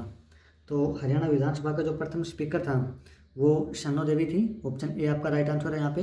शन्नो देवी अपने हरियाणा की जो विधानसभा थी उसकी जैसे 6 दिसंबर 1966 से लेकर और 17 मार्च 1967 तक ये स्पीकर रही हैं। ठीक है, इसके अलावा ये 2 बार जैसे 2 टाइम्स ये डिप्टी स्पीकर रही हैं पंजाब की जो विधानसभा थी उसके डिप्टी स्पीकर। ठीक है, और जो पंजाब की विधानसभा के डिप्टी स्पीकर थी ये एक बार तो 1951 में और एक बार 1962 से लेकर 66 तक। ठीक है, 1962 से 66 तक, यानी कि जब ये अपनी हरियाणा के स्पीकर बनी थी उससे पहले ये पंजाब विधानसभा की डिप्टी स्पीकर थी। ठीक है, इसी तरह जो कंवरपाल जी हैं, कंवरपाल जी अपने हरियाणा विधानसभा के स्पीकर थे जो अपनी 2014 थी विधानसभा। ठीक है, 26 अक्टूबर 2014 से लेकर और 4 नवंबर 2019 तक उस दौरान थे कंवरपाल जी विधानसभा के स्पीकर। ठीक है, राव वीरेंद्र सिंह जी हैं, ये अपने हरियाणा के सेकंड सीएम थे। ठीक है, सेकंड सीएम थे हरियाणा के ये, और इनका टाइम पीरियड था 24 मार्च से लेकर 2 नवंबर 1967 तक। ठीक है, 1967 के अंदर मार्च से लेकर नवंबर तक ये हरियाणा के सेकंड सीएम थे। ठीक है, और इसके अलावा जो ये राव वीरेंद्र सिंह जी हैं, ठीक है, इन्होंने अगर इनके बारे में कुछ बताया जाए तो 1947 में जैसे कैप्टन रिटायर हुए थे इंडियन आर्मी से। ठीक है, उसके बाद ये दोबारा टेरिटोरियल जो आर्मी होती है उसके अंदर कमीशनर ऑफिसर लग गए थे 1950-51 के दौरान। ठीक है, और अभी जो करंट में जैसे अपने स्पीकर थे वो ज्ञानचंद गुप्ता जी थे, लेकिन अभी हाल ही में जो अपनी विधानसभा है, ठीक है, वो एक तरह से भंग हो चुकी है और सरकार दोबारा बन चुकी है, तो अभी उसका अभी तक डिसाइड जैसे नहीं किया गया अभी स्पीकर कौन रहेगा, तो वो देखते हैं कौन रहता है स्पीकर। नेक्स्ट आगे देखते हैं 48 क्वेश्चन। ACL NaCl MgSO4 के लिए वैंट होफ फैक्टर, ठीक है, वैंट होफ एक फैक्टर होता है। ठीक है, ये approach length as the solution becomes very dilute. ठीक है, ये कितना हो जाएगा, जैसे कि आपका जो सॉल्यूशन है वेरी डाइल्यूट होता है, अत्यंत विरल हो जाता है, तब ये कितना हो जाता है, तो वैंट होफ फैक्टर है ये। तो इसके लिए आपका राइट आंसर रहेगा 2, ये वैंट होफ फैक्टर 2 हो जाता है जब ये सॉल्यूशन आपके विरल होते चले जाएंगे। ठीक है, अच्छा, इसका जो वैंट ऑफ फैक्टर होता है ये एक तरह से जो रेशियो होता है किसका, एक तो एक्चुअल कंसंट्रेशन जो पार्टिकल की होती है। ठीक है, ratio of actual concentration of particle and जो कंसंट्रेशन है ऑफ सब्सटेंस की। ठीक है, तो उसका जो रेशियो होता है वो क्या होता है आपका वैंट ऑफ फैक्टर। ठीक है, और ज़्यादातर जो नॉन इलेक्ट्रोलाइट होते हैं, ठीक है, जो नॉन इलेक्ट्रोलाइट होते हैं जो कि आपके इसमें वाटर में डिजॉल्व होते हैं, उनके लिए जो वैंट ऑफ फैक्टर है, ठीक है, वैंट ऑफ फैक्टर है, इसकी वैल्यू 1 होती है। ठीक है, नॉन इलेक्ट्रोलाइट के लिए, ये ध्यान रखना, नॉन इलेक्ट्रोलाइट के लिए जो वाटर में डिजॉल्व होते हैं वैंट ऑफ फैक्टर की वैल्यू 1 होती है। ठीक है, नेक्स्ट क्वेश्चन देखते हैं 49। डिफ़ॉल्ट रूप से माइक्रोसॉफ्ट एक्सेल 2003 में एक्सेल के अंदर प्रत्येक वर्कबुक में कितने वर्कशीट होते हैं जिसमें शीट टैब द्वारा एक्सेस किया जा सकता है। जब आप पे माइक्रोसॉफ्ट एक्सेल खोलते हैं अपने कंप्यूटर पे, तो उस एक्सेल के अंदर यहाँ पे जो आपके वर्कशीट दिखाए जाते हैं, अगर आपने कभी नोटिस किया हो तो 3 वर्कशीट होते हैं। ठीक है, शीट 1, शीट 2, शीट 3 करके, उसके बाद एक छोटा सा बटन होता है और शीट ऐड करने के लिए। ठीक है, आप फिर इसमें और शीट इसमें ऐड करते जाएंगे, तो इसमें बाय डिफ़ॉल्ट कितने होते हैं आपके 3 वर्कशीट होते हैं। ठीक है, तो ऑप्शन सी आपका राइट आंसर रहेगा यहाँ पे। नेक्स्ट क्वेश्चन देखते हैं 50 नंबर। हरियाणा राज्य के किसान निम्नलिखित में से किस में मछली पकड़ने के लिए प्रेरित हैं। ठीक है, यानी कि वो कहाँ मछली पकड़ते हैं हरियाणा राज्य के किसान, मुहाने पर। हरियाणा में तो कोई ऐसा मुहाना या एस्टुरी जिसे कह सकते हैं हम वो है नहीं हरियाणा में। ठीक है, खारे पानी में, खारे पानी की जो सॉल्ट वाटर इस तरह की कोई बॉडी स्पेसिफिक अपने हरियाणा में है नहीं। समुद्री पानी, कोई समुद्र लगता नहीं अपने हरियाणा में। ठीक है, तो ये भी ऑप्शन गलत है। अंतर्देशीय जल और कृत्रिम तालाब, ठीक है, inland water and artificial pond, ये आपका राइट आंसर हो जाएगा, क्योंकि अपने हरियाणा में जहाँ पर पानी की अवेलेबिलिटी है, जैसे जो अपना नॉर्थ हरियाणा या मिडल हरियाणा से ऊपर का पार्ट है, वहाँ पर पानी अच्छा है, काफ़ी ठीक ठाक है, तो वहाँ पर कृत्रिम तालाब बनाकर एक तरह से मछली पालन किया जा सकता है, तो ऑप्शन डी आपका राइट आंसर देता है। नेक्स्ट क्वेश्चन है 51। बिना किसी स्वार्थपरता, स्वार्थ के बिना या स्वार्थ के दूसरों को लाभ पहुँचाने के लिए कार्य करने का सिद्धांत क्या कहलाता है। अगर आप बिना किसी स्वार्थ के दूसरों की मदद करते हैं तो वो क्या कहलाती है, परोपकारिता, भलाई, भलाई जिसे कह सकते हैं। ठीक है, ऑप्शन सी राइट आंसर हो जाएगा। प्रतिशोध बदला होता है, गणना नफरत होती है एक तरह से, ठीक है, किसी के प्रति इल विल रखना, दुश्मनी, दुश्मनी तो दुश्मनी होती है, लड़ाई झगड़ा किसी से हो गया तो बदले की भावना, वो सब चीज़ें वो दुश्मनी हो जाती है, ठीक है। तो ऑप्शन सी आपका राइट आंसर रहेगा यहाँ पे। नेक्स्ट क्वेश्चन 52, निम्नलिखित समरूपता पूर्ण कीजिए, ठीक है। ये अगेन एक एनालॉजी है, AEI IOU के समरूप आपने बताना है क्या रहेगा। तो अगर हम इसको रिलेट करें, AEI को लिखेंगे, AEI को हम A1 A5 I9, ठीक है। अच्छा, इससे इन्होंने बनाया EIM, ठीक है, यानी कि 5 9 एंड 13। अच्छा, अब इसको अगर हम एनालाइज करें, 1 + 4 5, 5 + 4 9, 9 + 4 13, यानी कि +4 हो रहा है सब में, ठीक है। 1 से 5, 5 से 9, 9 से 13, +4 हो रहा है सभी में। अच्छा, IOU आई आपका 9 है, O 15 है और U 21 है, जहाँ पे 6 का डिफरेंस है, ठीक है। ये देखो, 1 से 5 में 4 का था, 5 से 9 में 4 का था, यहाँ पर 4 का डिफरेंस था, लेकिन जो उसका रिजल्टेंट था उसमें भी 4 का डिफरेंस किया इन्होंने, ठीक है। तो यहाँ पे अगर 4 का डिफरेंस है तो रिजल्टेंट में भी हमें देखना होगा कितने का डिफरेंस है। अब हम देखते हैं MSY है आपका 13, M13, S19, Y25, ठीक है। अच्छा, 13 6 19 25, ये हो सकता है हमारा आंसर। दूसरा देखते हैं, दूसरा हमारे पास EIM क्या है, E5 I9 M13, 5 4 9 4 13, 4 का डिफरेंस है, ये नहीं होगा। क्यों नहीं होगा? क्योंकि ये 4 का है और हमें चाहिए 6 का, हमें 6 का रिलेट करना है। अब देखें XYZ में तो एक एक का डिफरेंस आप देख रहे हैं, JKL में अगेन इसमें एक का डिफरेंस है, तो राइट आंसर हो जाता है आपका MSY, ठीक है, क्योंकि इसमें जो IOU है उसके अकॉर्डिंग 6 का डिफरेंस लिया हुआ है, तो ऑप्शन ए आपका राइट आंसर रहेगा यहाँ पे।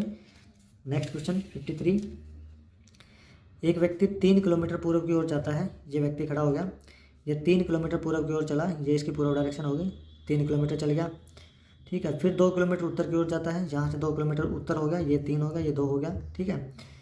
और पुनः 2 किलोमीटर पूर्व की ओर जाता है, यहाँ से फिर वो 2 किलोमीटर पूर्व की ओर, ठीक है। इसके बाद अंत में 14 किलोमीटर दक्षिण की ओर जाता है। अब वो 14 किलोमीटर दक्षिण में चलेगा, तो 2 तो ये हो गए और 12 ये हो गए, ठीक है, यानी कि 2 ये और 12 ये, 14 किलोमीटर ये सीधा दक्षिण की ओर चल गया। वह जहाँ से चला था, ठीक है, वहाँ पहुँचने के लिए निकटतम दूरी क्या होगी। अब इसको यहाँ से लेकर यहाँ पहुँचना है, तो ये निकटतम दूरी पूछिए। अगर आप इस फिगर को एनालाइज करो, हम इसे यहाँ पे अगर कंप्लीट कर दें तो 3 + 2 ये टोटल 5 हो गया इसके पास, ठीक है, ये 5 हो जाता है यहाँ से लेकर यहाँ तक, और यहाँ से लेकर यहाँ तक ये 12 हो गया। 5 और 12 का एक ट्रिपलेट बन रहा है, ये राइट एंगल ट्रायंगल बन जाती है आपकी, 5 12 का ट्रिपलेट, 5 12 13, तो ये आपका 13 हो जाएगा, ठीक है। तो राइट आंसर ऑप्शन बी हो जाता है यहाँ पे, ठीक है। शॉर्टेस्ट डिस्टेंस पूछिए इसके जो फाइनल पॉइंट था वहाँ से और इनिशियल पॉइंट के बीच में, ऑप्शन बी आपका राइट आंसर रहेगा यहाँ पे। नेक्स्ट क्वेश्चन 54, 0.5 की पावर 4 माइनस 0.4 की पावर 4 डिवाइड बाई 0.5 का स्क्वायर प्लस 0.4 का स्क्वायर, इसका मान क्या है। तो जो a की पावर 4 माइनस b की पावर 4, अगर इसका फॉर्मूला सोल्व करें हम, तो ये बनता है आपका a² माइनस b² और a² प्लस b²। ये भी कुछ इसी तरह दिया हुआ है आपसे, ठीक है।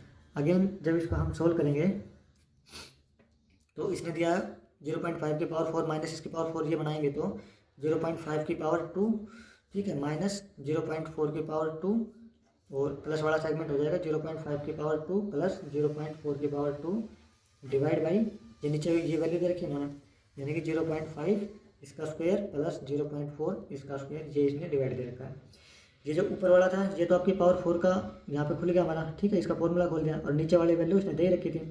अब देखो जो प्लस वाला है स्क्वायर प्लस का, ये यहाँ से कट जाएगा, तो जो आपका बच जाएगा वो ये बच जाएगा 0.5 का स्क्वायर 0.25 माइनस 0.4 का स्क्वायर 0.16, ठीक है। जब इसको माइनस करेंगे तो 0.09, ये आपका आंसर हो जाएगा ऑप्शन बी, ठीक है। तो ऑप्शन बी आपका यहाँ पे राइट आंसर रहेगा। ये काफ़ी सिंपल सा सिंप्लीफिकेशन का सवाल था आपका, ठीक है।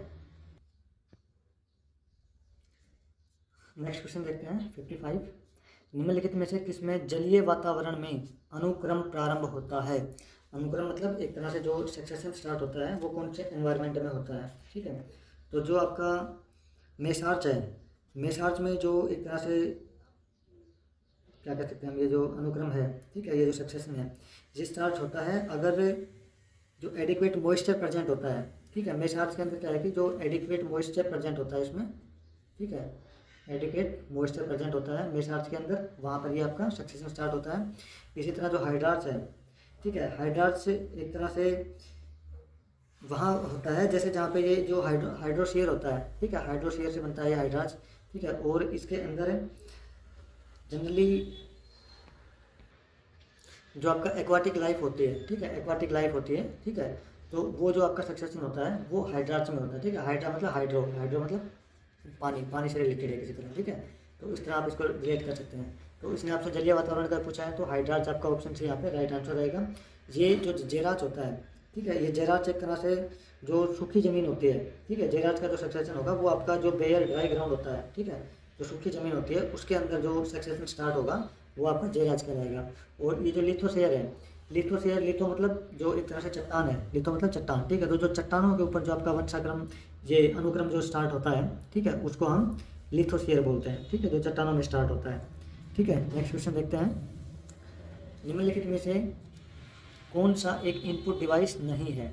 अच्छा, इनपुट डिवाइस कौन से होंगे? इनपुट डिवाइस वो होंगे जिनके थ्रू आप कंप्यूटर को किसी भी तरह का डाटा इनपुट कराएंगे, ठीक है, चाहे वो आपका टेक्स्ट डाटा हो, चाहे वो आपका इमेज का डाटा हो, चाहे वो आपका साउंड का डाटा हो, ठीक है। तो उस डाटा को अगर आप इनपुट दे रहे हैं कंप्यूटर को, तो उसके लिए जो डिवाइस यूज कर रहे हैं वो आपका इनपुट होगा। जो प्रिंटर है, प्रिंटर आपको प्रिंट निकाल के देता है, ठीक है, प्रिंटर से आपने क्या किया, हार्ड कॉपी निकाली, तो प्रिंटर आपका इनपुट डिवाइस नहीं रहेगा। क्यों नहीं रहेगा? क्योंकि यहाँ पे आप आउटपुट ले रहे हैं, प्रिंटर से आउटपुट लिया आपने, तो ये आपका एक आउटपुट डिवाइस रहेगा। इसी तरह जो आपका माउस होता है, ठीक है, माउस से हम क्या करते हैं, जैसे हमने स्क्रीन के ऊपर कोई भी ऑब्जेक्ट सेलेक्ट करना है, ठीक है, तो हम क्लिक करते हैं, हम माउस का यूज करते हैं, या हम ड्रैग एंड ड्रॉप भी करते हैं माउस से, यानी कि हम उसको इंस्ट्रक्शन दे रहे हैं कि यहाँ पे क्लिक करो, यहाँ से डॉक्यूमेंट को या किसी ऑब्जेक्ट को उठाओ, यहाँ पे ड्रॉप कर दो, यानी कि वो हम उसको इनपुट दे रहे हैं, ठीक है। तो माउस यहाँ पे इनपुट डिवाइस हो गया। स्कैनर, स्कैनर से हम क्या करते हैं, हमने इमेज स्कैन की और स्कैन करने के बाद वो कहाँ चली जाएगी, आपके कंप्यूटर में चली जाएगी, ठीक है, आपके डिवाइस में चली जाएगी। तो स्कैन एक तरह से इनपुट दिया हमने, इमेज को स्कैन किया, इमेज सिस्टम के अंदर चली गई, सिस्टम को इनपुट दिया हमने, ठीक है, इमेज के रूप में, तो स्कैनर इनपुट डिवाइस हो गया। इसी तरह कीबोर्ड, कीबोर्ड से हम क्या करते हैं, अपने की प्रेस करते हैं, की प्रेस करते हैं, लेटर्स की एंट्री करते हैं, टेक्स्ट की एंट्री करते हैं कंप्यूटर के अंदर, तो वो भी इनपुट डिवाइस हो गया, ठीक है। तो ये 3 इनपुट डिवाइस और प्रिंटर आपका आउटपुट डिवाइस है। तो ऑप्शन ए आपका राइट आंसर रहेगा यहाँ पे, कि जो आपका प्रिंटर है वो इनपुट डिवाइस नहीं है, ये एक आउटपुट डिवाइस है, ठीक है। नेक्स्ट क्वेश्चन देखते हैं 57। ब्लैंक का प्रयोग सभी पदों को दिखाए बिना कई पदों पर संदेश भेजने के लिए किया जाता है। ईमेल की बात हो रही है यहाँ पे, जो हम मेल भेजते हैं, मेल के अंदर एक हमारे पास सेंडर होता है जो हम सेंड करते हैं, एक रिसीवर होता है, ठीक है, जो उस मेल को रिसीव करेगा, जिसका हम टू में डालते हैं कि किसको मेल भेज रहे हैं। एक उसमें सब्जेक्ट होता है, मेल में हम सब्जेक्ट लिखते हैं कि मेल किस बारे में है, ठीक है। एक उसमें आता है सीसी, सीसी मतलब कार्बन कॉपी, ठीक है, या कर्ट से कॉपी भी जिसको बोल देते हैं। तो सीसी होता है कि हम किस किस को भेज रहे हैं। जैसे मैंने एक मेल 5 लोगों को भेजनी है, तो एक तो मेरा मेन सेंडर हो गया, एक तो मेरा मेन रिसीवर हो गया, सेंडर तो मैं खुद हूँ, एक तो मेरा रिसीवर हो गया, और +4 इसमें आ जाएंगे सीसी में। अब इन्फॉर्मेशन मैं चाहता हूँ कि सिर्फ 3 लोगों को तो पता लग जाए कि भाई किस किस को भेजी गई है, और एक आदमी ऐसा हो, एक पर्सन ऐसा हो जिसको ये ना पता लगे कि ये मेल किस किस को भेजी गई है, और इन बाकी जो 4 बच जाएंगे उनको ये ना पता लगे कि इस 5 को भी मेल भेजी गई है। तो मैं उस बंदे का जो एड्रेस है वो मैं BCC में डाल दूंगा, ठीक है। BCC का मतलब होता है ब्लाइंड कार्बन कॉपी, ठीक है। तो सभी पतों को दिखाए बिना कई पतों पर संदेश भेजने के लिए हम क्या यूज करते हैं, ब्लाइंड कार्बन कॉपी, ठीक है। जो BCC एक सेगमेंट होता है इसके अंदर, जो एक इसका पार्ट होता है मेल का, जो मेल कंपोजर है उसका, तो उस BCC में हम जिस भी ईमेल आईडी को डालेंगे, जिस भी रिसीवर का एड्रेस डालेंगे, उसके पास मेल तो चली जाएगी, लेकिन उसको ये नहीं पता होगा कि बाकी किस किस लोगों को ये मेल भेजी गई है। तो इसके लिए हम यूज़ करेंगे ब्लाइंड कार्बन कॉपी, ठीक है।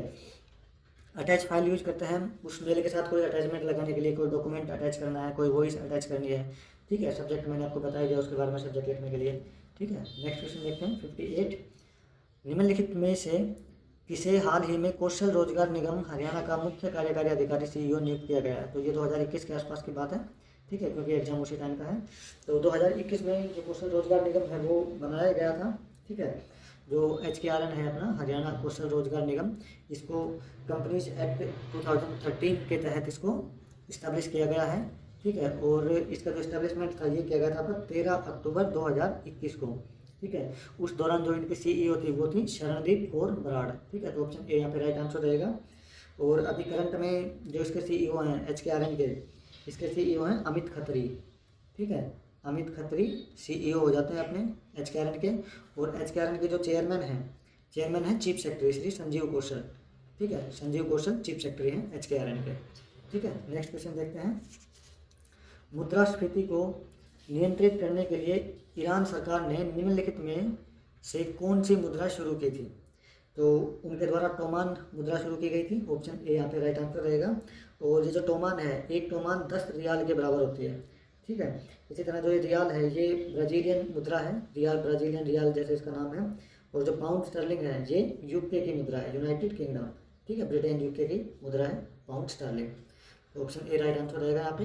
नेक्स्ट क्वेश्चन हमारे पास, यदि 4 पर्यवेक्षणों की औसत 20 है, ठीक है, यानी कि 4 आपके वैल्यूज है उनका औसत 20 है, हम मान लेते हैं x1 x2 x3 plus x4, ये हो गया 20 और ये इसका एवरेज बन गया, डिवाइड बाई 4 इक्वल टू 20, इसका एवरेज 20 हो गया। उसमें एक नियतांक c को प्रत्येक पर्यवेक्षण में जोड़ दिया जाए तो माध्य 22 हो जाता है। अच्छा, यहाँ से क्या, इस 4 को यहाँ से हटा के यहाँ करेंगे तो 20 तो 80 हो गया। अब ये कहता है कि इन सभी में c ऐड कर दिया, यहाँ पर भी c ऐड कर दिया, यहाँ पर भी c, यहाँ पर भी c और यहाँ पर भी c, यानी कि 4c ऐड कर दिए। तो x1 plus x2 plus x3 plus x4 plus 4c हो गए, तब ये कितना हो जाएगा, 22 हो जाता है ये, ठीक है, ये 22 हो जाता है। और ये वैल्यूज कितनी थी, x1 x2 x3 4, तो डिवाइड बाई 4 था, ये 4 इधर आके मल्टीप्लाई हो गया। तो x1 plus x2 plus x3 plus x4, ठीक है, प्लस 4c इक्वल टू 88 हो गया। अब इसकी वैल्यू हमारे पास 80 है ऑलरेडी, क्योंकि इन चारों का जो माध्य था वो 20 था, तो इसको सोल्व किया तो 80 हो गया। अब जब हम इसको सोल्व करेंगे तो 80 प्लस 4c इक्वल टू 88, तो यहाँ से 4c इक्वल टू 8 और c इक्वल टू 2, तो c की वैल्यू 2 आ गई, यानी कि जो कॉन्स्टेंट इसने ऐड किया था उसकी वैल्यू आपकी 2, ऑप्शन बी आपका राइट आंसर रहेगा यहाँ पे। नेक्स्ट क्वेश्चन है 61। कमल अपनी बहन वीणा जो अपने भाई विजय से 2 साल छोटी है, ठीक है, से 5 गुना बड़ा है, यानी कि कमल 5 गुना बड़ा है। यदि विजय 10 साल का है, अच्छा, इसने एक स्टैटिक चीज़ दे दी कि विजय की वैल्यू, जो विजय की उम्र है वो 10 साल है। जब विजय की 10 साल है तो वीणा कितनी हो जाएगी, वीणा अपने भाई विजय से 2 साल छोटी है, वीणा विजय से 2 साल छोटी है, तो वीणा की हो जाएगी, ये वीणा की वैल्यू 10 माइनस 2, 8 साल हो जाएगी इसकी एज वीणा की, ठीक है। और जो कमल है, इसने बताया कि कमल अपनी बहन वीणा जो कि दे दे उससे 5 गुना बड़ा है, कमल वीणा से 5 गुना बड़ा है, तो वीणा की 8 है तो कमल की हो जाएगी 8 गुना 5 बराबर 40। इसने पूछा क्या है, कमल की एज पूछी है, तो कमल की एज कितनी होगी आपकी 40, ऑप्शन सी आपका राइट आंसर रहेगा। इस तरह के क्वेश्चंस को मैं सजेस्ट करूँगा कि आप पॉइंट टू पॉइंट लेके चले, जहाँ से क्वेश्चन स्टार्ट हुआ है वहाँ से चीज़ों को समझते चले। जहाँ पर भी कोई स्टैटिक वैल्यू मिले, जैसे यहाँ पे विजय 10 साल का है तो विजय की वैल्यू फिक्स है, उसको लेके फिर जैसे एक तरह से कहते हैं ना पूंछ पकड़ के चलना, फिर उसको लेकर बैक ट्रैक करते हुए चलेंगे तो आपका जो क्वेश्चन है वो इजीली सॉल्व हो जाएगा। नेक्स्ट क्वेश्चन है 62। धन शोधन कानून के संदर्भ में FERA एक टर्म है, वो किसके लिए यूज होता है? तो ये आपका यूज होता है फॉरेन एक्सचेंज रेगुलेशन एक्ट के लिए, ऑप्शन बी आपका राइट आंसर रहेगा यहाँ पे, ठीक है। धन शोधन जो कानून है उसके संदर्भ में फेरा का मतलब है फॉरेन एक्सचेंज रेगुलेशन एक्ट, ठीक है। आगे बढ़ते हैं। नेक्स्ट क्वेश्चन हमारे पास 63। यदि एक निश्चित कोड में एप्पल का कोड 25 किया गया है और ग्रेप्स का कोड 36 किया गया है तो पपाया का कोड क्या होगा? देखो काफ़ी आसान है ये। एप्पल 1 2 3 4 5, 5 का स्क्वायर 25, ग्रेप्स 1 2 3 4 5 6, 6 का स्क्वायर 36, तो पपाया में 1 2 3 4 5 6, 6 का स्क्वायर 36, ठीक है। ऑप्शन ए आपका राइट आंसर रहेगा यहाँ पे 36, ठीक है। नेक्स्ट क्वेश्चन है 64। निम्न संख्या में लुप्त संख्या ज्ञात कीजिए। 7 12 19 28, ठीक है। अगर हम इसको रिलेट करें, 7 के बाद 12, 5 का डिफरेंस, ठीक है, और 12 से 19 है 7 का डिफरेंस, ठीक है। 19 के बाद 28 है, ठीक है, 19 और 9 28, 28 के बाद क्या आएगा आपका, इसने 28 के बाद पूछा है तो 5 7 9 11, 28 प्लस 11 39, ठीक है। तो ऑप्शन बी आपका राइट आंसर हो जाएगा, 39 इज द राइट वैल्यू, ठीक है। नेक्स्ट क्वेश्चन है 65। 8 12 ब्लैंक 64 128, देखो 8 से 12, 8 से 12 4 का डिफरेंस, 12 से आगे नहीं पता, उससे आगे 64 है, ठीक है। अच्छा 64 से 128 है, तो 64 और 128 के बीच में 64 का डिफरेंस है। अब देखो यहाँ पर 4 का डिफरेंस है, यहाँ पर 64 का है, बीच में 2 वैल्यू और आनी है, ठीक है। अगर थोड़ा सा हम एनालाइज करें तो ये आपका 8 का स्क्वायर है, ये आपका 2 का स्क्वायर है, बीच में देखें तो ये 4 का स्क्वायर और यहाँ पे 6 का स्क्वायर बन सकता है, 2 4 6 8 का स्क्वायर बन सकता है, बना के देखते हैं। 4 का स्क्वायर 16, 12 और 16 मैं अगर करूँ यहाँ पे, अगर मैं यहाँ 28 कर देता हूँ, ठीक है, तो उसमें 6 का स्क्वायर 36 है, 28 और 36 जोड़ेंगे तो 64, यानी कि हमारी टर्म सही बन रही है। 8 4 2 का स्क्वायर 4 12, ठीक है। 12 में 4 का स्क्वायर ऐड किया 16 28, 28 में 6 का स्क्वायर ऐड किया 36 ऐड करेंगे 64 हो गया, ठीक है। और 64 में जैसे 8 का स्क्वायर ऐड करेंगे तो 128 हो गया, यानी कि 28 इज द राइट आंसर यहाँ पे। तो ऑप्शन ए आपका राइट आंसर रहेगा, ठीक है। नेक्स्ट क्वेश्चन देखते हैं 66। निम्नलिखित में से कौन सा हरियाणा का राज्य पक्षी नहीं है? ये इनके साइंटिफिक नेम दे रखे हैं जैसे, तो ये जो आपका मिलियोबेटिस है एक्विला, ऑप्शन ए है मिलियोबेटिस एक्विला है। ये आपका एक मछली है ईगल रे करके, ठीक है। ईगल रे करके एक मछली है, उसका साइंटिफिक नाम है, ठीक है। इसी तरह जो एक्रीडोथेरीज है प्रिस्टिस है, ठीक है। ये जो मैना होती है, ठीक है, जिसे हम अपने देसी भाषा में गुरसल भी कह देते हैं, ये उसका साइंटिफिक नेम है। और ये जो कोर्वस ब्रैकिराइनोकस है, ठीक है, ये कौवे का नाम है, कौवे का साइंटिफिक नेम है ये। और ये जो फ्रैंकोलिनस है, ये आपका ब्लैक फ्रैंकोलिन का नाम है, ठीक है, ब्लैक फ्रैंकोलिन, ठीक है, उसका साइंटिफिक नेम है ये फ्रैंकोलिनस। तो हरियाणा का राज्य पक्षी ब्लैक फ्रैंकोलिन ही है, जैसे कि जो काला तीतर अपना, ठीक है। तो ऑप्शन डी आपका राइट आंसर हो जाएगा यहाँ पे। नेक्स्ट क्वेश्चन है हीट्रोस्टेमोनी, ठीक है। हीट्रोस्टेमोनी क्या है? तो हीट्रो अगर एक शब्द है, ठीक है, हीट्रो का मतलब होता है डिफरेंट, ठीक है। इसी तरह जो होमो होता है, होमो का मतलब होता है सेम। तो जहाँ हीट्रो लग गया उसका मतलब होगी चीज़ें डिफरेंट हो रही है, ठीक है, डिफरेंट चीज़ों के बारे में बात हो रही है। तो हीट्रोस्टेमोनी है, ये क्या है? विभिन्न लंबाई के पुंके से समान लंबाई के पुंके से समान लंबाई में पेरिथेन से जुड़े होते हैं, समान लंबाई के चार, तो ये होगा इस हीट्रोस्टेमोनी है तो मतलब विभिन्न, ठीक है। ऑप्शन ए यहाँ पे राइट आंसर रहेगा। ये जो पुंकेसर होते हैं इनके डिफरेंट लंबाई होती है, उससे रिलेटेड ये टर्म है हीट्रोस्टेमोनी, ठीक है। नेक्स्ट क्वेश्चन देखते हैं 68। 592 गुना 592 गुना 592 यानी कि ए की पावर 3 ए क्यूब, 167 167 167 बी की पावर 3 ए क्यूब प्लस बी क्यूब, ठीक है। ये क्या बन गया? ए क्यूब प्लस बी क्यूब। ऊपर नीचे क्या है? 592 का स्क्वायर, ठीक है, ए का स्क्वायर माइनस ए गुना b minus A B plus B square, ठीक है। तो ये जो ए की power cube a cube plus b cube होता है, इसका फॉर्मूला बनता है आपका ए प्लस बी, ठीक है। और इसके साथ ब्रैकेट में जो बाकी बच जाएगा ये आपका A square minus A B plus B square, ठीक है। तो इस टर्म को हमने ऐसे लिख दिया, और जो नीचे वाले टर्म थी इसको इसके नीचे जब लेके जाएंगे तो ये पूरा का पूरा इससे कट जाएगा, आपकी वैल्यू बचेगी ए प्लस बी, ठीक है। तो ए प्लस बी जब 592 प्लस 167 को हम ऐड करेंगे तो ये आ जाएगा आपका 759, ठीक है। ऑप्शन ए आपका राइट आंसर रहेगा यहाँ पे, ए प्लस बी इसकी वैल्यू बन जाएगी। नेक्स्ट क्वेश्चन है 69।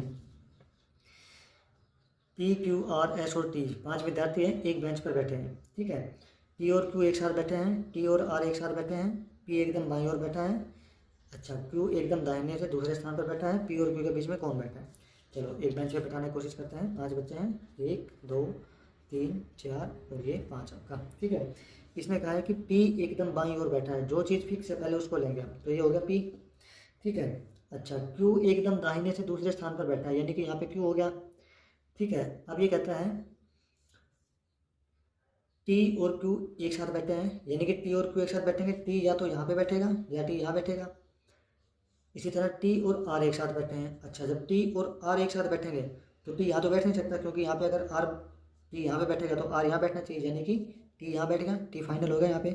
अब ये कह रहा है कि टी और आर एक साथ बैठे हैं, टी और आर एक साथ बैठे हैं तो आर को यहाँ बैठना पड़ेगा, तभी ये दोनों एक साथ बैठेंगे, ठीक है। अब बच गया कौन हमारे पास? P Q R T S, तो एस आपका राइट हैंड पे बैठ जाएगा। अब पूछता है कि पी और क्यू के बीच में कौन बैठा है? पी और क्यू के बीच में कौन बैठा है? आर और टी, ठीक है। तो आर और टी बैठे हैं इसके बीच में, तो ऑप्शन बी आपका राइट आंसर हो जाएगा, ठीक है। नेक्स्ट क्वेश्चन देखते हैं 70। यह एक समाज के भीतर व्यक्तियों के बीच संबंधों पर केंद्रित है, ठीक है। तो ये जो प्रतीकात्मक अंतःक्रियावाद होता है, सिंबॉलिक इंटरेक्शनिज्म होता है, ठीक है, वो एक तरह से रिलेशनशिप होता है, जो सोसाइटी होती है, जो समाज होता है, उसके अंदर जो लोग होते हैं ना उनके बीच में, ठीक है, उन पर फोकस करता है। तो ऑप्शन ए आपका राइट आंसर रहेगा इसके अंदर। जो प्रतीकात्मक अंतःक्रियावाद है वो समाज के अंदर जो लोगों का आपसे संबंध होता है उससे रिलेटेड होता है, ठीक है। और ये जो प्रतीकात्मक अंतःक्रियावाद की थ्योरी थी, ये किसने दी थी? ये थ्योरी दी गई थी आपकी जॉर्ज हर्बर्ट मेड के द्वारा, ठीक है, जॉर्ज हर्बर्ट मेड, ठीक है, उसके द्वारा आपकी ये प्रतीकात्मक अंतःक्रियावाद की थ्योरी दी गई थी। दूसरा जो ये आपका संघर्ष सिद्धांत था, ठीक है, जो एक तरह से हम कन्फ्लिक्ट थ्योरी भी कहते हैं, तो ये थ्योरी थी कुछ इस तरह से रिलेटेड थी कि जो कंपटीशन की वजह से जो कन्फ्लिक्ट क्रिएट होता है उस बारे में ये आपकी कन्फ्लिक्ट थ्योरी थी, ठीक है, कन्फ्लिक्ट थ्योरी इसको बोलते हैं। और इस थ्योरी को दिया था कार्ल मार्क्स के द्वारा, जो कार्ल मार्क्स हैं, ठीक है, MARX, कार्ल मार्क्स के द्वारा ये संघर्ष सिद्धांत दिया गया था। जो प्रत्यक्षवाद है, ठीक है, पॉजिटिविज्म की जो थ्योरी थी, ये दी गई थी अगस्त कोम्टे के द्वारा, ठीक है, अगस्त AUGSTE कोम्टे, अगस्त कोम्टे के द्वारा ये प्रत्यक्षवाद की थ्योरी दी गई थी। और जो संरचनात्मक कार्यात्मकता है, ठीक है, ये दी गई थी आपकी हर्बर्ट स्पेंसर के द्वारा। ये थ्योरी से रिलेटेड पर्सन है हर्बर्ट स्पेंसर, ठीक है। आगे बढ़ते हैं नेक्स्ट क्वेश्चन। नेक्स्ट क्वेश्चन हमारे पास 71। चित्र x को नीचे दिए गए 4 पर्यायी चित्रों में से किसी एक चित्र में समाहित किया गया है। पर्यायी चित्रों में सही चित्र का पता करें जिसमें x को समाहित किया गया है। यानी कि ये इन 4 में से किसी में फिक्स किया है। हमें ये बताना है कि जिस जो इमेज है इसको इनमें से किस में फिक्स किया है।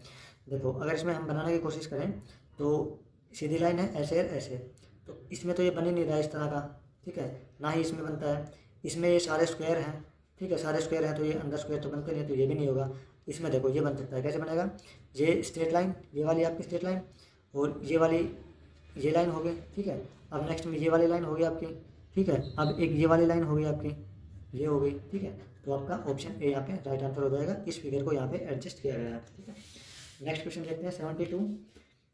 एक सैद्धांतिक दृष्टिकोण जो समाज को एक संरचना के रूप में देखता है, ठीक है, जो उस समाज को बनाने वाले व्यक्तियों की जैविक और सामाजिक जरूरतों को पूरा करने के लिए बनाए गए परस्पर संबंधित भागों के साथ है, उसे क्या कहते हैं, ठीक है। तो ये कहलाएगा आपका फंक्शनलिज्म, ठीक है। जो समाज के एक तरह से जो इंटर रिलेटेड जो पार्ट्स हैं, डिजाइन है, ठीक है, जो उनकी थ्योरेटिकल अप्रोच है, ठीक है, जो उनके सोशल नीड्स को आपस में एक तरह से जैसे कहते हैं कि इंटर रिलेशन से बनाई गई है, ठीक है, जो उनके आपसी संबंधों से बनाई गई है, तो वो है आपकी फंक्शनलिज्म। फंक्शनलिज्म को हिंदी में प्रकार्यवाद कहते हैं जैसे, ठीक है, फंक्शनलिज्म। और जो फंक्शनलिज्म की थ्योरी है, ये थ्योरी दी गई थी एमिल दुर्खेम के द्वारा, ठीक है, एमिल दुर्खेम, DURKHEIM, ठीक है, इनके द्वारा ये प्रकार्यवाद की जो थ्योरी है वो दी गई थी। इसी तरह जो समाजवाद है, सोशलिज्म है, समाजवाद सोशलिज्म की थ्योरी दी गई थी आपकी कार्ल मार्क्स के द्वारा, ठीक है। और ये जो अंतःक्रियावाद है, इंटरेक्शनिज्म है, ठीक है, जो सिंबॉलिक बेस्ड होती है एक तरह से, ये दी गई थी जॉर्ज हर्बर्ट के द्वारा, जॉर्ज हर्बर्ट के द्वारा। और ये जो आदर्शवाद है, ठीक है, जो आइडियलिज्म की थ्योरी है, वो जो ग्रीक फिलोसफर थे प्लेटो, ठीक है, ग्रीक फिलोसफर थे प्लेटो करके, ठीक है, तो उनके द्वारा आदर्शवाद कहें, जहाँ हम ये कहेंगे आइडियलिज्म की थ्योरी है, वो इनके द्वारा दी गई थी। तो ये आपका फंक्शनलिज्म ऑप्शन डी यहाँ पे राइट आंसर रहेगा। नेक्स्ट क्वेश्चन देखते हैं। सरिस्का वन्यजीव अभयारण्य कौन से राज्य में है? सरिस्का आपका राजस्थान में पड़ता है, ठीक है, तो ऑप्शन बी यहाँ पे राइट आंसर रहेगा। राजस्थान का जो अपना अलवर जिला है, अलवर जिले के अंदर ये सरिस्का वन्यजीव अभयारण्य है। अच्छा, अगर बात करें हरियाणा की, तो हरियाणा में कौन कौन से वन्यजीव अभयारण्य हैं? एक तो हरियाणा में है अपना नाहड़ में, ठीक है, जो कि आपका रेवाड़ी में पड़ता है। एक है आपका भिंडावास, ठीक है, एक है आपका खपरवास। भिंडावास और खपरवास ये दोनों आपके झज्जर में हैं, वन्यजीव अभयारण्य हरियाणा के अंदर। एक कुरुक्षेत्र के अंदर भौरसैदा में है छिलचिला, ठीक है, छिलचिला वन्यजीव अभयारण्य कुरुक्षेत्र में है आपका भौरसैदा के अंदर। एक इसी तरह जो पेवा रोड पर कैथल के अंदर है एक सरस्वती करके, ठीक है, तो ये आपका पेवा में हो जाता है, पेवा, ठीक है। इसके अलावा आपका एक सिरसा में भी है, ठीक है, सिरसा में अबूक शहर है, अबूक शहर, ठीक है, सिरसा में है। इसी तरह एक आपका पंचकुला में हो जाता है, पंचकुला में खोल ही रहतान करके नाम है इसका, ठीक है, तो ये वन्यजीव अभयारण्य आपका पंचकुला में हो जाता है। और ये पंचकुला में एक और भी है वीर शिकारगढ़ करके, ठीक है, जो पिंजौर में है, वीर शिकारगढ़, ठीक है। और इसके अलावा विकिपीडिया पे एक और भी दिया गया है, जो सूरजकुंड है आपका फरीदाबाद का, ठीक है, उसके अंदर असोला भाटी करके भी एक वन्यजीव अभयारण्य दिया गया है, ठीक है। नेक्स्ट क्वेश्चन आपका 74। सशस्त्र पुलिस की पद संरचना में निरीक्षक यानी कि इंस्पेक्टर किस लेवल पर आता है? ठीक है, तो जो प्लाटून जो होता है, ठीक है, जो प्लाटून के लेवल पे कौन आता है? इंस्पेक्टर आता है, ठीक है, इसमें सशस्त्र बल में जो अपने सशस्त्र बल जो पुलिस होती है उसके अंदर प्लाटून इंस्पेक्टर होता है, ठीक है। तो ऑप्शन सी आपका राइट आंसर रहेगा यहाँ पे। निम्नलिखित चित्रों में प्रश्न चिन्ह लगे चित्र के लिए उचित पर्याय बताएं, ठीक है। तो जैसे हमें इसके लिए बताना है कि इसको कौन सा रिलेट करेगा नीचे वाले में से, ऑप्शन में से। तो अगर हम इस क्वेश्चन को देखें, इस जो पहले सेगमेंट को अगर देखें तो ये वाला एज इट इज फिक्स है, ठीक है, लेकिन जो ये वाला है आपका इसको एक छोड़कर दूसरे में शिफ्ट कर दिया गया है, एक के बाद नेक्स्ट पॉइंट। अब यहाँ पे अगर देखें तो हम इसको अगर फिक्स कर लेते हैं तो जब इसको रोटेट करके लाएंगे एक सेगमेंट के बाद दूसरे में तो ये आपका यहाँ आ जाएगा, ठीक है। अब ये इस तरह का फिगर कहाँ बन रहा है? ये आपका ऑप्शन सी में बन रहा है, ये वाला फिक्स हो गया और ये आपका जो रोटेट होकर आया है वो हो गया। तो ऑप्शन सी आपका यहाँ पे राइट आंसर हो जाता है। नेक्स्ट क्वेश्चन हमारे पास, जल कताई मशीन का आविष्कार किसने किया? ठीक है, जो ये जल कताई मशीन है ये, ठीक है, एक तरह से वाटर फ्रेम होती है ये, ठीक है, इसका आविष्कार किसके द्वारा किया गया? तो ये जो आपके जेम्स वाट थे, जेम्स वाट के द्वारा जो स्टीम इंजन है, ठीक है, स्टीम इंजन की डिस्कवरी की गई थी जेम्स वाट के द्वारा। ये जो रिचर्ड आर्कराइट हैं, इनके द्वारा जो आपका ये वाटर फ्रेम होता है, ठीक है, यानी कि जो आपकी जल कताई मशीन है, ठीक है, इसके आविष्कार किया गया था। तो ऑप्शन बी आपका राइट आंसर रहेगा यहाँ पे। जो सर क्लेमेंट क्लार्क थे, ठीक है, ये इनका पूरा नाम सर क्लेमेंट क्लार्क मूरे करके आता है जैसे, ठीक है, ये इनका पूरा नाम है। और ये एक राइटर थे, एक अमेरिकन राइटर थे ये, ठीक है, सर क्लेमेंट क्लार्क मूरे। और इसी तरह जो जेम्स हर्ग्रीज हैं, ठीक है, जेम्स हर्ग्रीज आपके इन्होंने भी जैसे एक डिस्कवरी की थी। और एक जो स्पिनिंग जेनी करके नाम आता है, एक डिवाइस जैसे है एक, ठीक है, स्पिनिंग जेनी, तो इनके द्वारा स्पिनिंग जेनी का आविष्कार किया गया था। ठीक है, नेक्स्ट क्वेश्चन देखते हैं, आसियान की स्थापना किस सन में हुई? इसने वर्ष पूछा है, कौन से वर्ष में आसियान की स्थापना हुई है? तो जो आसियान है, आसियान की स्थापना हुई थी आपकी अगस्त 1967 में, ठीक है, ऑप्शन ए यहाँ पे राइट आंसर रहेगा। 8 अगस्त 1967 में आसियान की स्थापना हुई थी।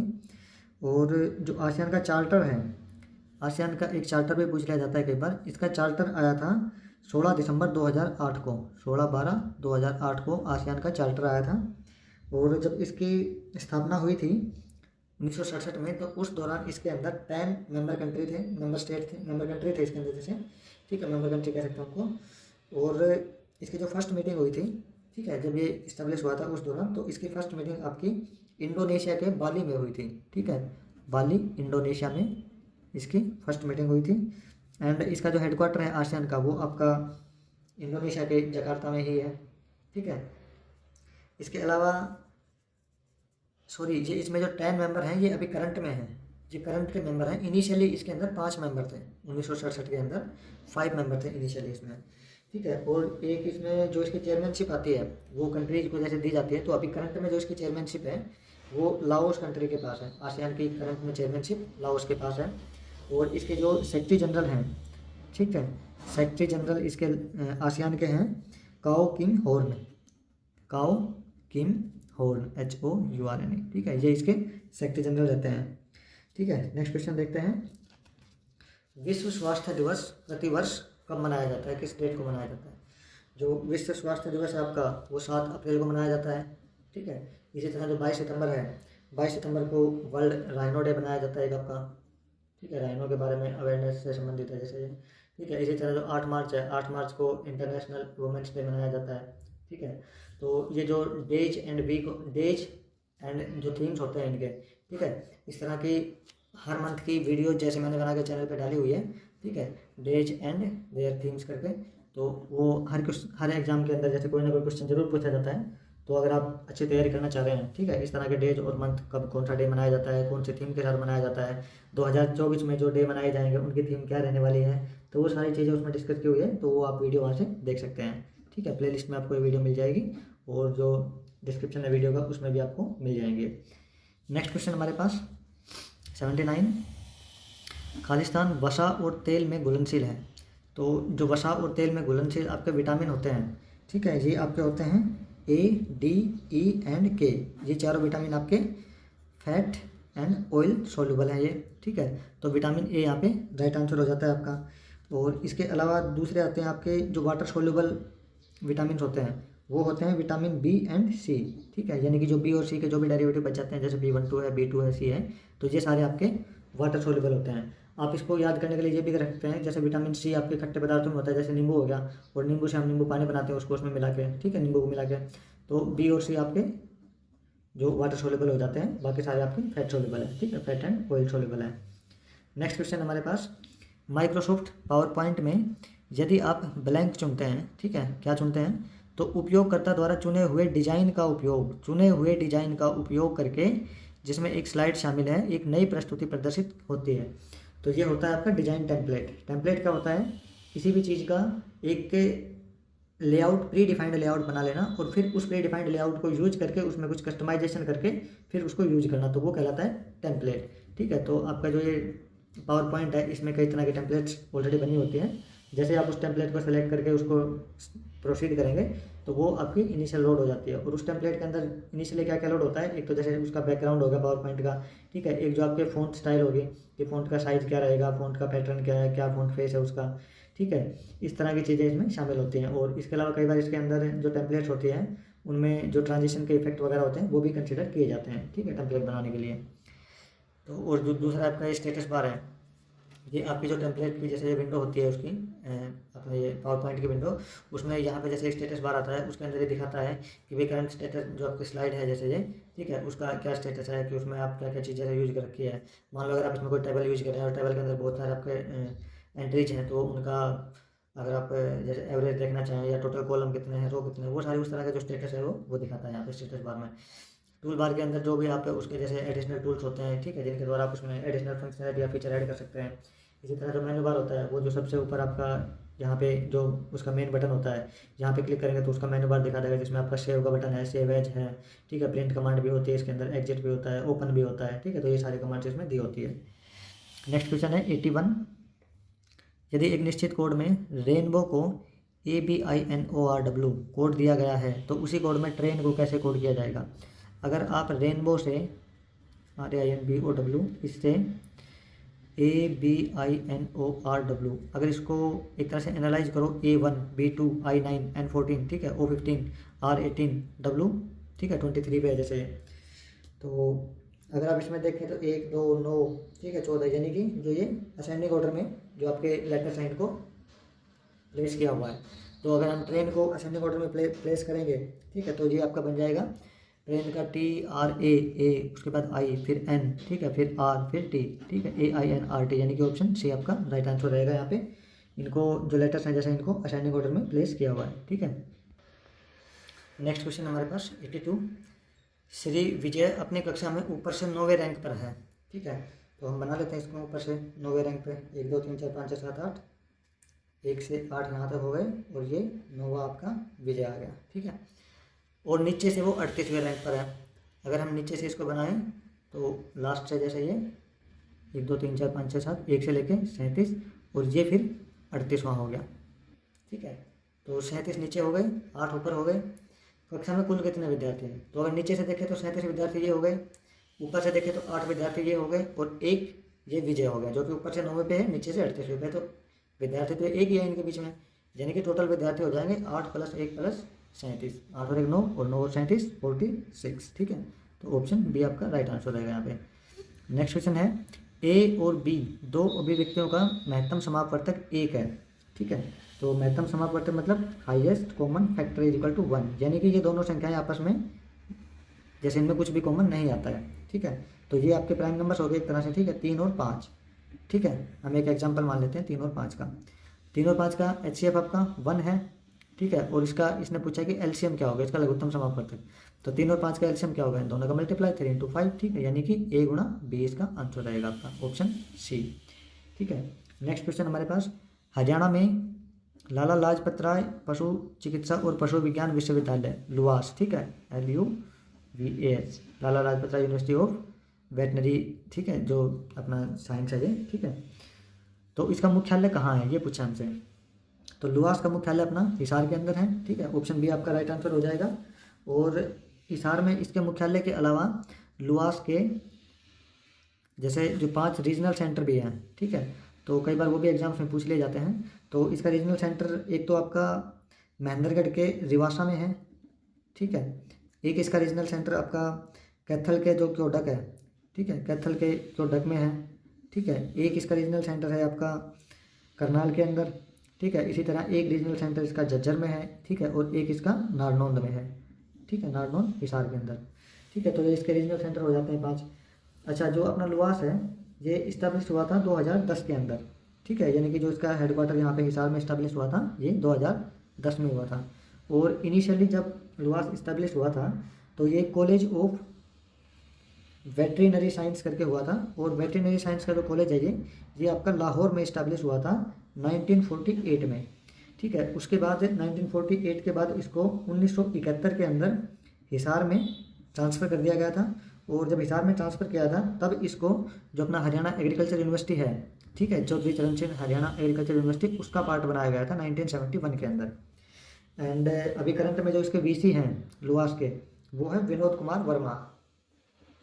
विनोद कुमार वर्मा वो इसके वीसी रहेंगे अभी करंट में। ठीक है, आगे बढ़ते हैं। नेक्स्ट क्वेश्चन हमारे पास 85। मनुष्य लंबे समय से न केवल विभिन्न प्रकार के जीवों और उनकी विविधताओं के बारे में जानने की रुचि रखते थे, बल्कि उनके बीच के जो संबंधों के बारे में भी जानना चाहते थे। तो इस तरह का जो अध्ययन है वो क्या कहलाता है? ये आपका सिस्टमेटिक्स कहलाता है। ठीक है, जो मनुष्य का जो दूसरे जीवों के साथ संबंध और जो उनका जैसे रुचि थी इस तरह की, तो वो सिस्टमेटिक्स कहलाता है। नेक्स्ट क्वेश्चन देखते हैं 86। अर्थशास्त्र में नोबेल पुरस्कार, अर्थशास्त्र में वेरिजस जिक्स बैंक पुरस्कार 2019 का, ये किस फील्ड में दिया गया है? ठीक है, किसके लिए दिया गया था? तो ये दिया गया था आपका जो एक तरह से एक्सपेरिमेंटल अप्रोच थी गरीबी के संबंध में। ठीक है, गरीबी को मिटाने के लिए, उसके उन्मूलन के लिए, वैश्विक गरीबी के उन्मूलन में जो प्रायोगिक उपागम था उसके संबंध में दिया गया था। ये ऑप्शन सी यहाँ पे राइट आंसर रहेगा। और ये जो आपका नोबेल पुरस्कार दिया जाता है, इसके अंदर पुरस्कार के तौर पे एक तो गोल्ड मेडल दिया जाता है यहाँ पे। ठीक है, एक तो गोल्ड प्लेटेड मेडल होता है एक, ठीक है, और एक इसके अंदर डिप्लोमा दिया जाता है जो भी इसका जैसे विनर होता है उसको। ठीक है, और इसके अलावा जो कैश प्राइज अगर हम कहें तो वो 11 मिलियन जो स्वीडन की करेंसी है, स्वीडिश कोरोना, ठीक है, स्वीडिश कोरोना है, वो इसमें कैश प्राइज के तौर पे जैसे इसमें दी जाती है। और फर्स्ट टाइम जो ये नोबेल पुरस्कार दिए गए थे, फर्स्ट टाइम ये दिए गए थे 1901 के अंदर। ठीक है, 10 दिसंबर 1901 को एक स्वीडन के केमिस्ट थे, इंजीनियर थे, या उनको साइंटिस्ट भी कह सकते हैं। ठीक है, तो उनके नाम पर ये नोबेल पुरस्कार दिया गया है। उनका नाम था एल्फ्रेड नोबेल। ठीक है, एल्फ्रेड नोबेल करके इनका नाम था जैसे। एंड ये जैसे 6 कैटेगरी में अपना नोबेल प्राइज़ दिया जाता है। ठीक है, 6 कैटेगरी में, और उनमें से एक 30 कैटेगरी है। 6 में से 30 कैटेगरी के लिए जो नोबेल पुरस्कार है वो नॉर्वे के द्वारा दिया जाता है। ठीक है, बाकी 5 कैटेगरी में जो स्वीडन है उसकी जो स्वीडिश एकेडमी है, ठीक है, उसके द्वारा नोबेल पुरस्कार दिया जाता है। नेक्स्ट क्वेश्चन हमारे पास 87। स्लैश एंड बर्न कृषि को ब्लैंक में मिल्पा के नाम से जाना जाता है। तो स्लैश एंड बर्न कृषि को कौन से कंट्री में मिल्पा कहा जाता है? तो मिल्पा कहा जाता है इसको मैक्सिको के अंदर। ठीक है, ऑप्शन डी आपका राइट आंसर रहेगा। वियतनाम में इसको, वियतनाम और जो लदांग है, ये सॉरी इंडोनेशिया है, इन दोनों में इसको लदांग कहा जाता है। ठीक है, इसके अलावा जो वेनेजुएला है, वेनेजुएला में इसको कोनुको कहा जाता है। कोनुको, CONUCO, कोनुको। ठीक है, इसी तरह जो अपना नॉर्थ ईस्ट है जैसे, ठीक है, अपने इंडिया का जो नॉर्थ ईस्ट है, नॉर्थ ईस्ट में इसको जोमिंग कहते हैं। ठीक है, जोम कृषि कहा जाता है इसको। नेक्स्ट क्वेश्चन हमारे पास 88। अंग्रेजी वर्णमाला में बाईं छोर से 21वां अक्षर कौन सा है? वेरी सिंपल है ये तो। ठीक है, U 21 पे आता है, T20 ये 20 पे आता है। ठीक है, L आपका 12 पे है, इसी तरह भी आपका 22 पे है। ठीक है, जो लेफ्ट से यानी कि असेंडिंग ऑर्डर में A से B C D इस तरह से। ठीक है, नेक्स्ट क्वेश्चन 89। एक पिंड का संवेग 25% बढ़ा दिया जाता है। ठीक है, उसकी जो मोमेंटम है वो 25% बढ़ा दी गई है, तो उसका काइनेटिक एनर्जी कितनी बढ़ जाएगी? अब जो मोमेंटम और काइनेटिक एनर्जी का रेशो जैसे रिलेशन होता है वो होता है K=P²/2m। ठीक है, यानी कि K डायरेक्टली प्रोपोर्शनल है मोमेंटम के स्क्वायर के। अच्छा, इसने कहा कि 25% उसको बढ़ा दिया गया है, यानी कि 4 से 5 कर दिया गया है। ठीक है, जो आपके इनिशियल K है वो 4 है और K' 5 कर दी गई है। ठीक है, तो जो K'/K हो जाता है वो आपका 25/16 हो जाएगा जब इसका स्क्वायर करेंगे तो। ठीक है, यानी कि K' की वैल्यू क्या आ जाएगी? 25/16 गुणा K। अब इसने इसका परसेंटेज पूछा है कि गतिज ऊर्जा कितनी बढ़ जाएगी। जब इसके परसेंटेज हम निकालेंगे, परसेंटेज इंक्रीज अगर निकालना चाहें तो ये हो जाएगा आपका K'-K। ठीक है, डिवाइड बाई K, ये परसेंटेज इसका इंक्रीज होगा, डिवाइड बाई मल्टीप्लाई बाई 100, तो ये आपका परसेंटेज बन जाएगा। जब इसे सोल्व करेंगे तो ये आपका बन जाएगा एक तरह से, जैसे K' था आपका 25/16 minus K divide by K into 100, और इसको सोल्व करने के बाद ये आपका 9/16 इंटू 100 आ जाएगा। जब इसको सोल्व करेंगे तो ये 225/4 ये आपका 56.25 के आसपास आएगा, यानी कि 56%। ठीक है, तो ऑप्शन सी यहाँ पे आपका राइट आंसर हो जाता है। नेक्स्ट क्वेश्चन हमारे पास FIFA federation international de football association ranking 2021 में भारत का स्थान कौन सा है? ठीक है, तो जो इसके 2021 की रैंकिंग थे इसमें भारत का 106वां स्थान था। ठीक है, 106 नंबर पे थे हम, तो ऑप्शन सी आपका राइट रहेगा यहाँ पे। इसके अलावा जो आपका फीफा है, ठीक है, फीफा को पेरिस में जैसे इस्टेब्लिश किया गया था इनिशियली, और पेरिस में ये 21 मई 1904 में इस्टेब्लिश हुई थी जो आपकी फीफा है ये, ठीक है, ये जो एसोसिएशन है फीफा फुटबॉल की है। और इसका जो हेडक्वार्टर है इसका स्विट्जरलैंड के ज्यूरिख में, ठीक है, स्विट्जरलैंड के ज्यूरिख में फीफा का हेडक्वार्टर होता है। एंड इसके जो टोटल मेंबर कंट्री हैं, ठीक है, करंट में इसके 211 मेंबर कंट्री आ जाते हैं फीफा के। एंड इसका जो प्रेसिडेंट है, ठीक है, इसके जो करंट में प्रेसिडेंट हैं फीफा के, वो हैं गियानी इन्फेंटो, ठीक है, गियानी इन्फेंटो करके, इन्फेंटिनो, ठीक है, ये इनका नाम है जैसे। और अभी करंट में जो अपनी इंडिया की रैंकिंग है 2023 में जैसे, ठीक है, 2023 के बाद है अभी, ये आपकी 117 है, ठीक है। अभी 2024 के इनिशियली मंथ्स हैं, इनमें अपनी फीफा के अंदर जो अपनी इंडिया की रैंकिंग है वो 117 है, ठीक है। नेक्स्ट क्वेश्चन हमारे पास इंग्लिश लैंग्वेज का 91, आई सा हिम ब्लैंक द क्राउड, ठीक है। तो ऑन द क्राउड नहीं हो सकता, भीड़ के ऊपर नहीं होता, मैंने उसको देखा कहाँ, भीड़ में, भीड़ के अंदर, भीड़ में देखा, इसको भीड़ में देखा, ठीक है। अमंग भी नहीं हो सकता, बिसाइड्स भी नहीं हो सकता, भीड़ के बिसाइड भी नहीं होता है, तो इन द क्राउड, ठीक है। तो ऑप्शन डी यहाँ पे राइट रहेगा। 92, दे फाउंड गोल्ड कॉइन्स, ठीक है, द मैट्रेस, कि गद्दे के नीचे उनको गोल्ड के कॉइन मिले, तो क्या आएगा इसमें, बीनीथ, गद्दे के नीचे, ठीक है। तो किसी चीज़ के नीचे कोई चीज़ होना उसकी हम कहते हैं बीनीथ। थ्रो आर पार नहीं होता, इनटू गद्दे के अंदर, जो आपका गद्दा था उसके अंदर थोड़ी दूसरे पैर उसके नीचे मिले थे इनको, ठीक है, इनटू नहीं आएगा, एक्रोस भी नहीं होगा, ठीक है। तो ऑप्शन बी यहाँ पे राइट आंसर रहेगा। एक बार ये देख लेते हैं, चलते चलते खालिस्तान शब्द का उदाहरण है, चलते चलते बार बार आ रहा है, ठीक है, पुनरुक्ति, ठीक है, तो पुनरुक्ति का उदाहरण है। जो विदेशी शब्द होते हैं जो दूसरी भाषाओं से अपनी भाषा में यूज किए जाते हैं, तद्भव शब्द, जैसे जो संस्कृत के शब्द उसमें उनका जैसे कुछ रूप बिगड़ के यूज होते हैं जैसे, ठीक है, जैसे पोखर से तालाब हो जाता है, ठीक है, तो कुछ इस तरह से। और जो तत्सम शब्द हैं वो संस्कृत के वो शब्द जो एज इट इज अपने दूसरी भाषा में जैसे हिंदी में यूज किए जाते हैं तो उनको तत्सम शब्द कहते हैं, ठीक है। नेक्स्ट क्वेश्चन, जैसे पुष्कर से जो पोखर बना है वो तद्भव का एग्जाम्पल है, ठीक है, पुष्कर का तद्भव शब्द पोखर कहलाएगा, ठीक है। तो ऑप्शन ए यहाँ पे राइट रहेगा। इसी तरह आगे बढ़ते हैं। नेक्स्ट क्वेश्चन हमारे पास इंग्लिश का देखें, ही इज ब्लैंक LLB, यहाँ पे आर्टिकल बनना है, ही इज LLB में ए का साउंड आ रहा है, ए मतलब जैसे वाउल साउंड आ रहा है, ठीक है, तो यहाँ पे ही इज एन LLB, एन आएगा यहाँ पे, ठीक है, दा नहीं आएगा, आर्टिकल यहाँ पे रिक्वायर्ड है, ठीक है, he is an LLB, he is LLB नहीं होता है। नेक्स्ट क्वेश्चन हमारे पास, Khalistan boy sings a melodious song at the crack of dawn, ठीक है। तो बॉय के लिए एक लड़का है तो उस पर ए आएगा, ठीक है, ए का यूज होगा यहाँ आर्टिकल। नेक्स्ट क्वेश्चन हमारे पास ये 98 देखते हैं, अपराधी शब्द का स्त्रीलिंग रूप क्या है, अपराधी, तो दी से बना अपराधिनी, दिनी नहीं हो सकता क्योंकि दी नहीं है, दी है यहाँ पे, और अपराधीन भी नहीं हो सकता, अपराधिनी होगा, ठीक है। तो ऑप्शन ए यहाँ पे राइट आंसर रहेगा। विसर्ग का प्रयोग खालिस्तान शब्दों में ही होता है, तो जो विसर्ग लगता है, ठीक है, ये हमेशा तत्सम शब्दों में ही यूज होता है। जो भी तत्सम शब्द होंगे उनकी एक ये भी पहचान होती है कि उनके अंदर विसर्ग का प्रयोग किया जाता है, ठीक है। नेक्स्ट क्वेश्चन देखते हैं, question number 95, fill up the blank in the following sentence using the right forms of the word given in the bracket, ठीक है। तो the boys were ridiculing him for his, ठीक है, जो उसकी कायरता है उसके लिए उसको रिडिक्यूल कर रहे थे, ठीक है, तो फॉर हिज कावर्डिस, ठीक है। तो ऑप्शन सी यहाँ पे राइट आंसर हो जाएगा कि उसकी कावर्डिस के लिए उसको रिडिक्यूल कर रहे थे, ठीक है। कावर्ड जैसे ये नाउन हो गया, ये कावर्डी उसका बिहेवियर हो गया एक तरह से, ठीक है, लेकिन ये उसकी जो एक तरह से मैं कह सकते हैं कावर्डिस के लिए उसको रिडिक्यूल किया जा रहा था, ठीक है। नेक्स्ट क्वेश्चन, लास्ट क्वेश्चन हमारा 100, उच्चारित शब्द को लिखने में प्रयुक्त लिपि चिन्हों को व्यवस्थित रूप को क्या कहते हैं, ठीक है। उच्चारित शब्द यानी कि उच्चारण के लिए जो शब्दों को लिखा गया है जो प्रयुक्त लिपि के साथ, तो उनका व्यवस्थित रूप को हम वर्तनी कहते हैं, ठीक है। ऑप्शन बी आपका राइट आंसर रहेगा यहाँ पे। तो ये थे आपके क्वेश्चन पेपर के सभी सॉल्यूशन, ठीक है। इसी तरह जो और भी कई सारे क्वेश्चन पेपर हैं हमारे पास सीरीज में, ठीक है, जल्दी ही अगले 2 या 3 दिन के अंदर एक अगला क्वेश्चन पेपर फुल डिटेल के साथ आ जाएगा। तो उम्मीद करता हूँ आपको इससे आपकी हरियाणा पुलिस की जो तैयारी है उसमें काफ़ी हेल्प मिलेगी। वीडियो को अपने दोस्तों के साथ शेयर करें, चैनल को सब्सक्राइब करें। Thank you.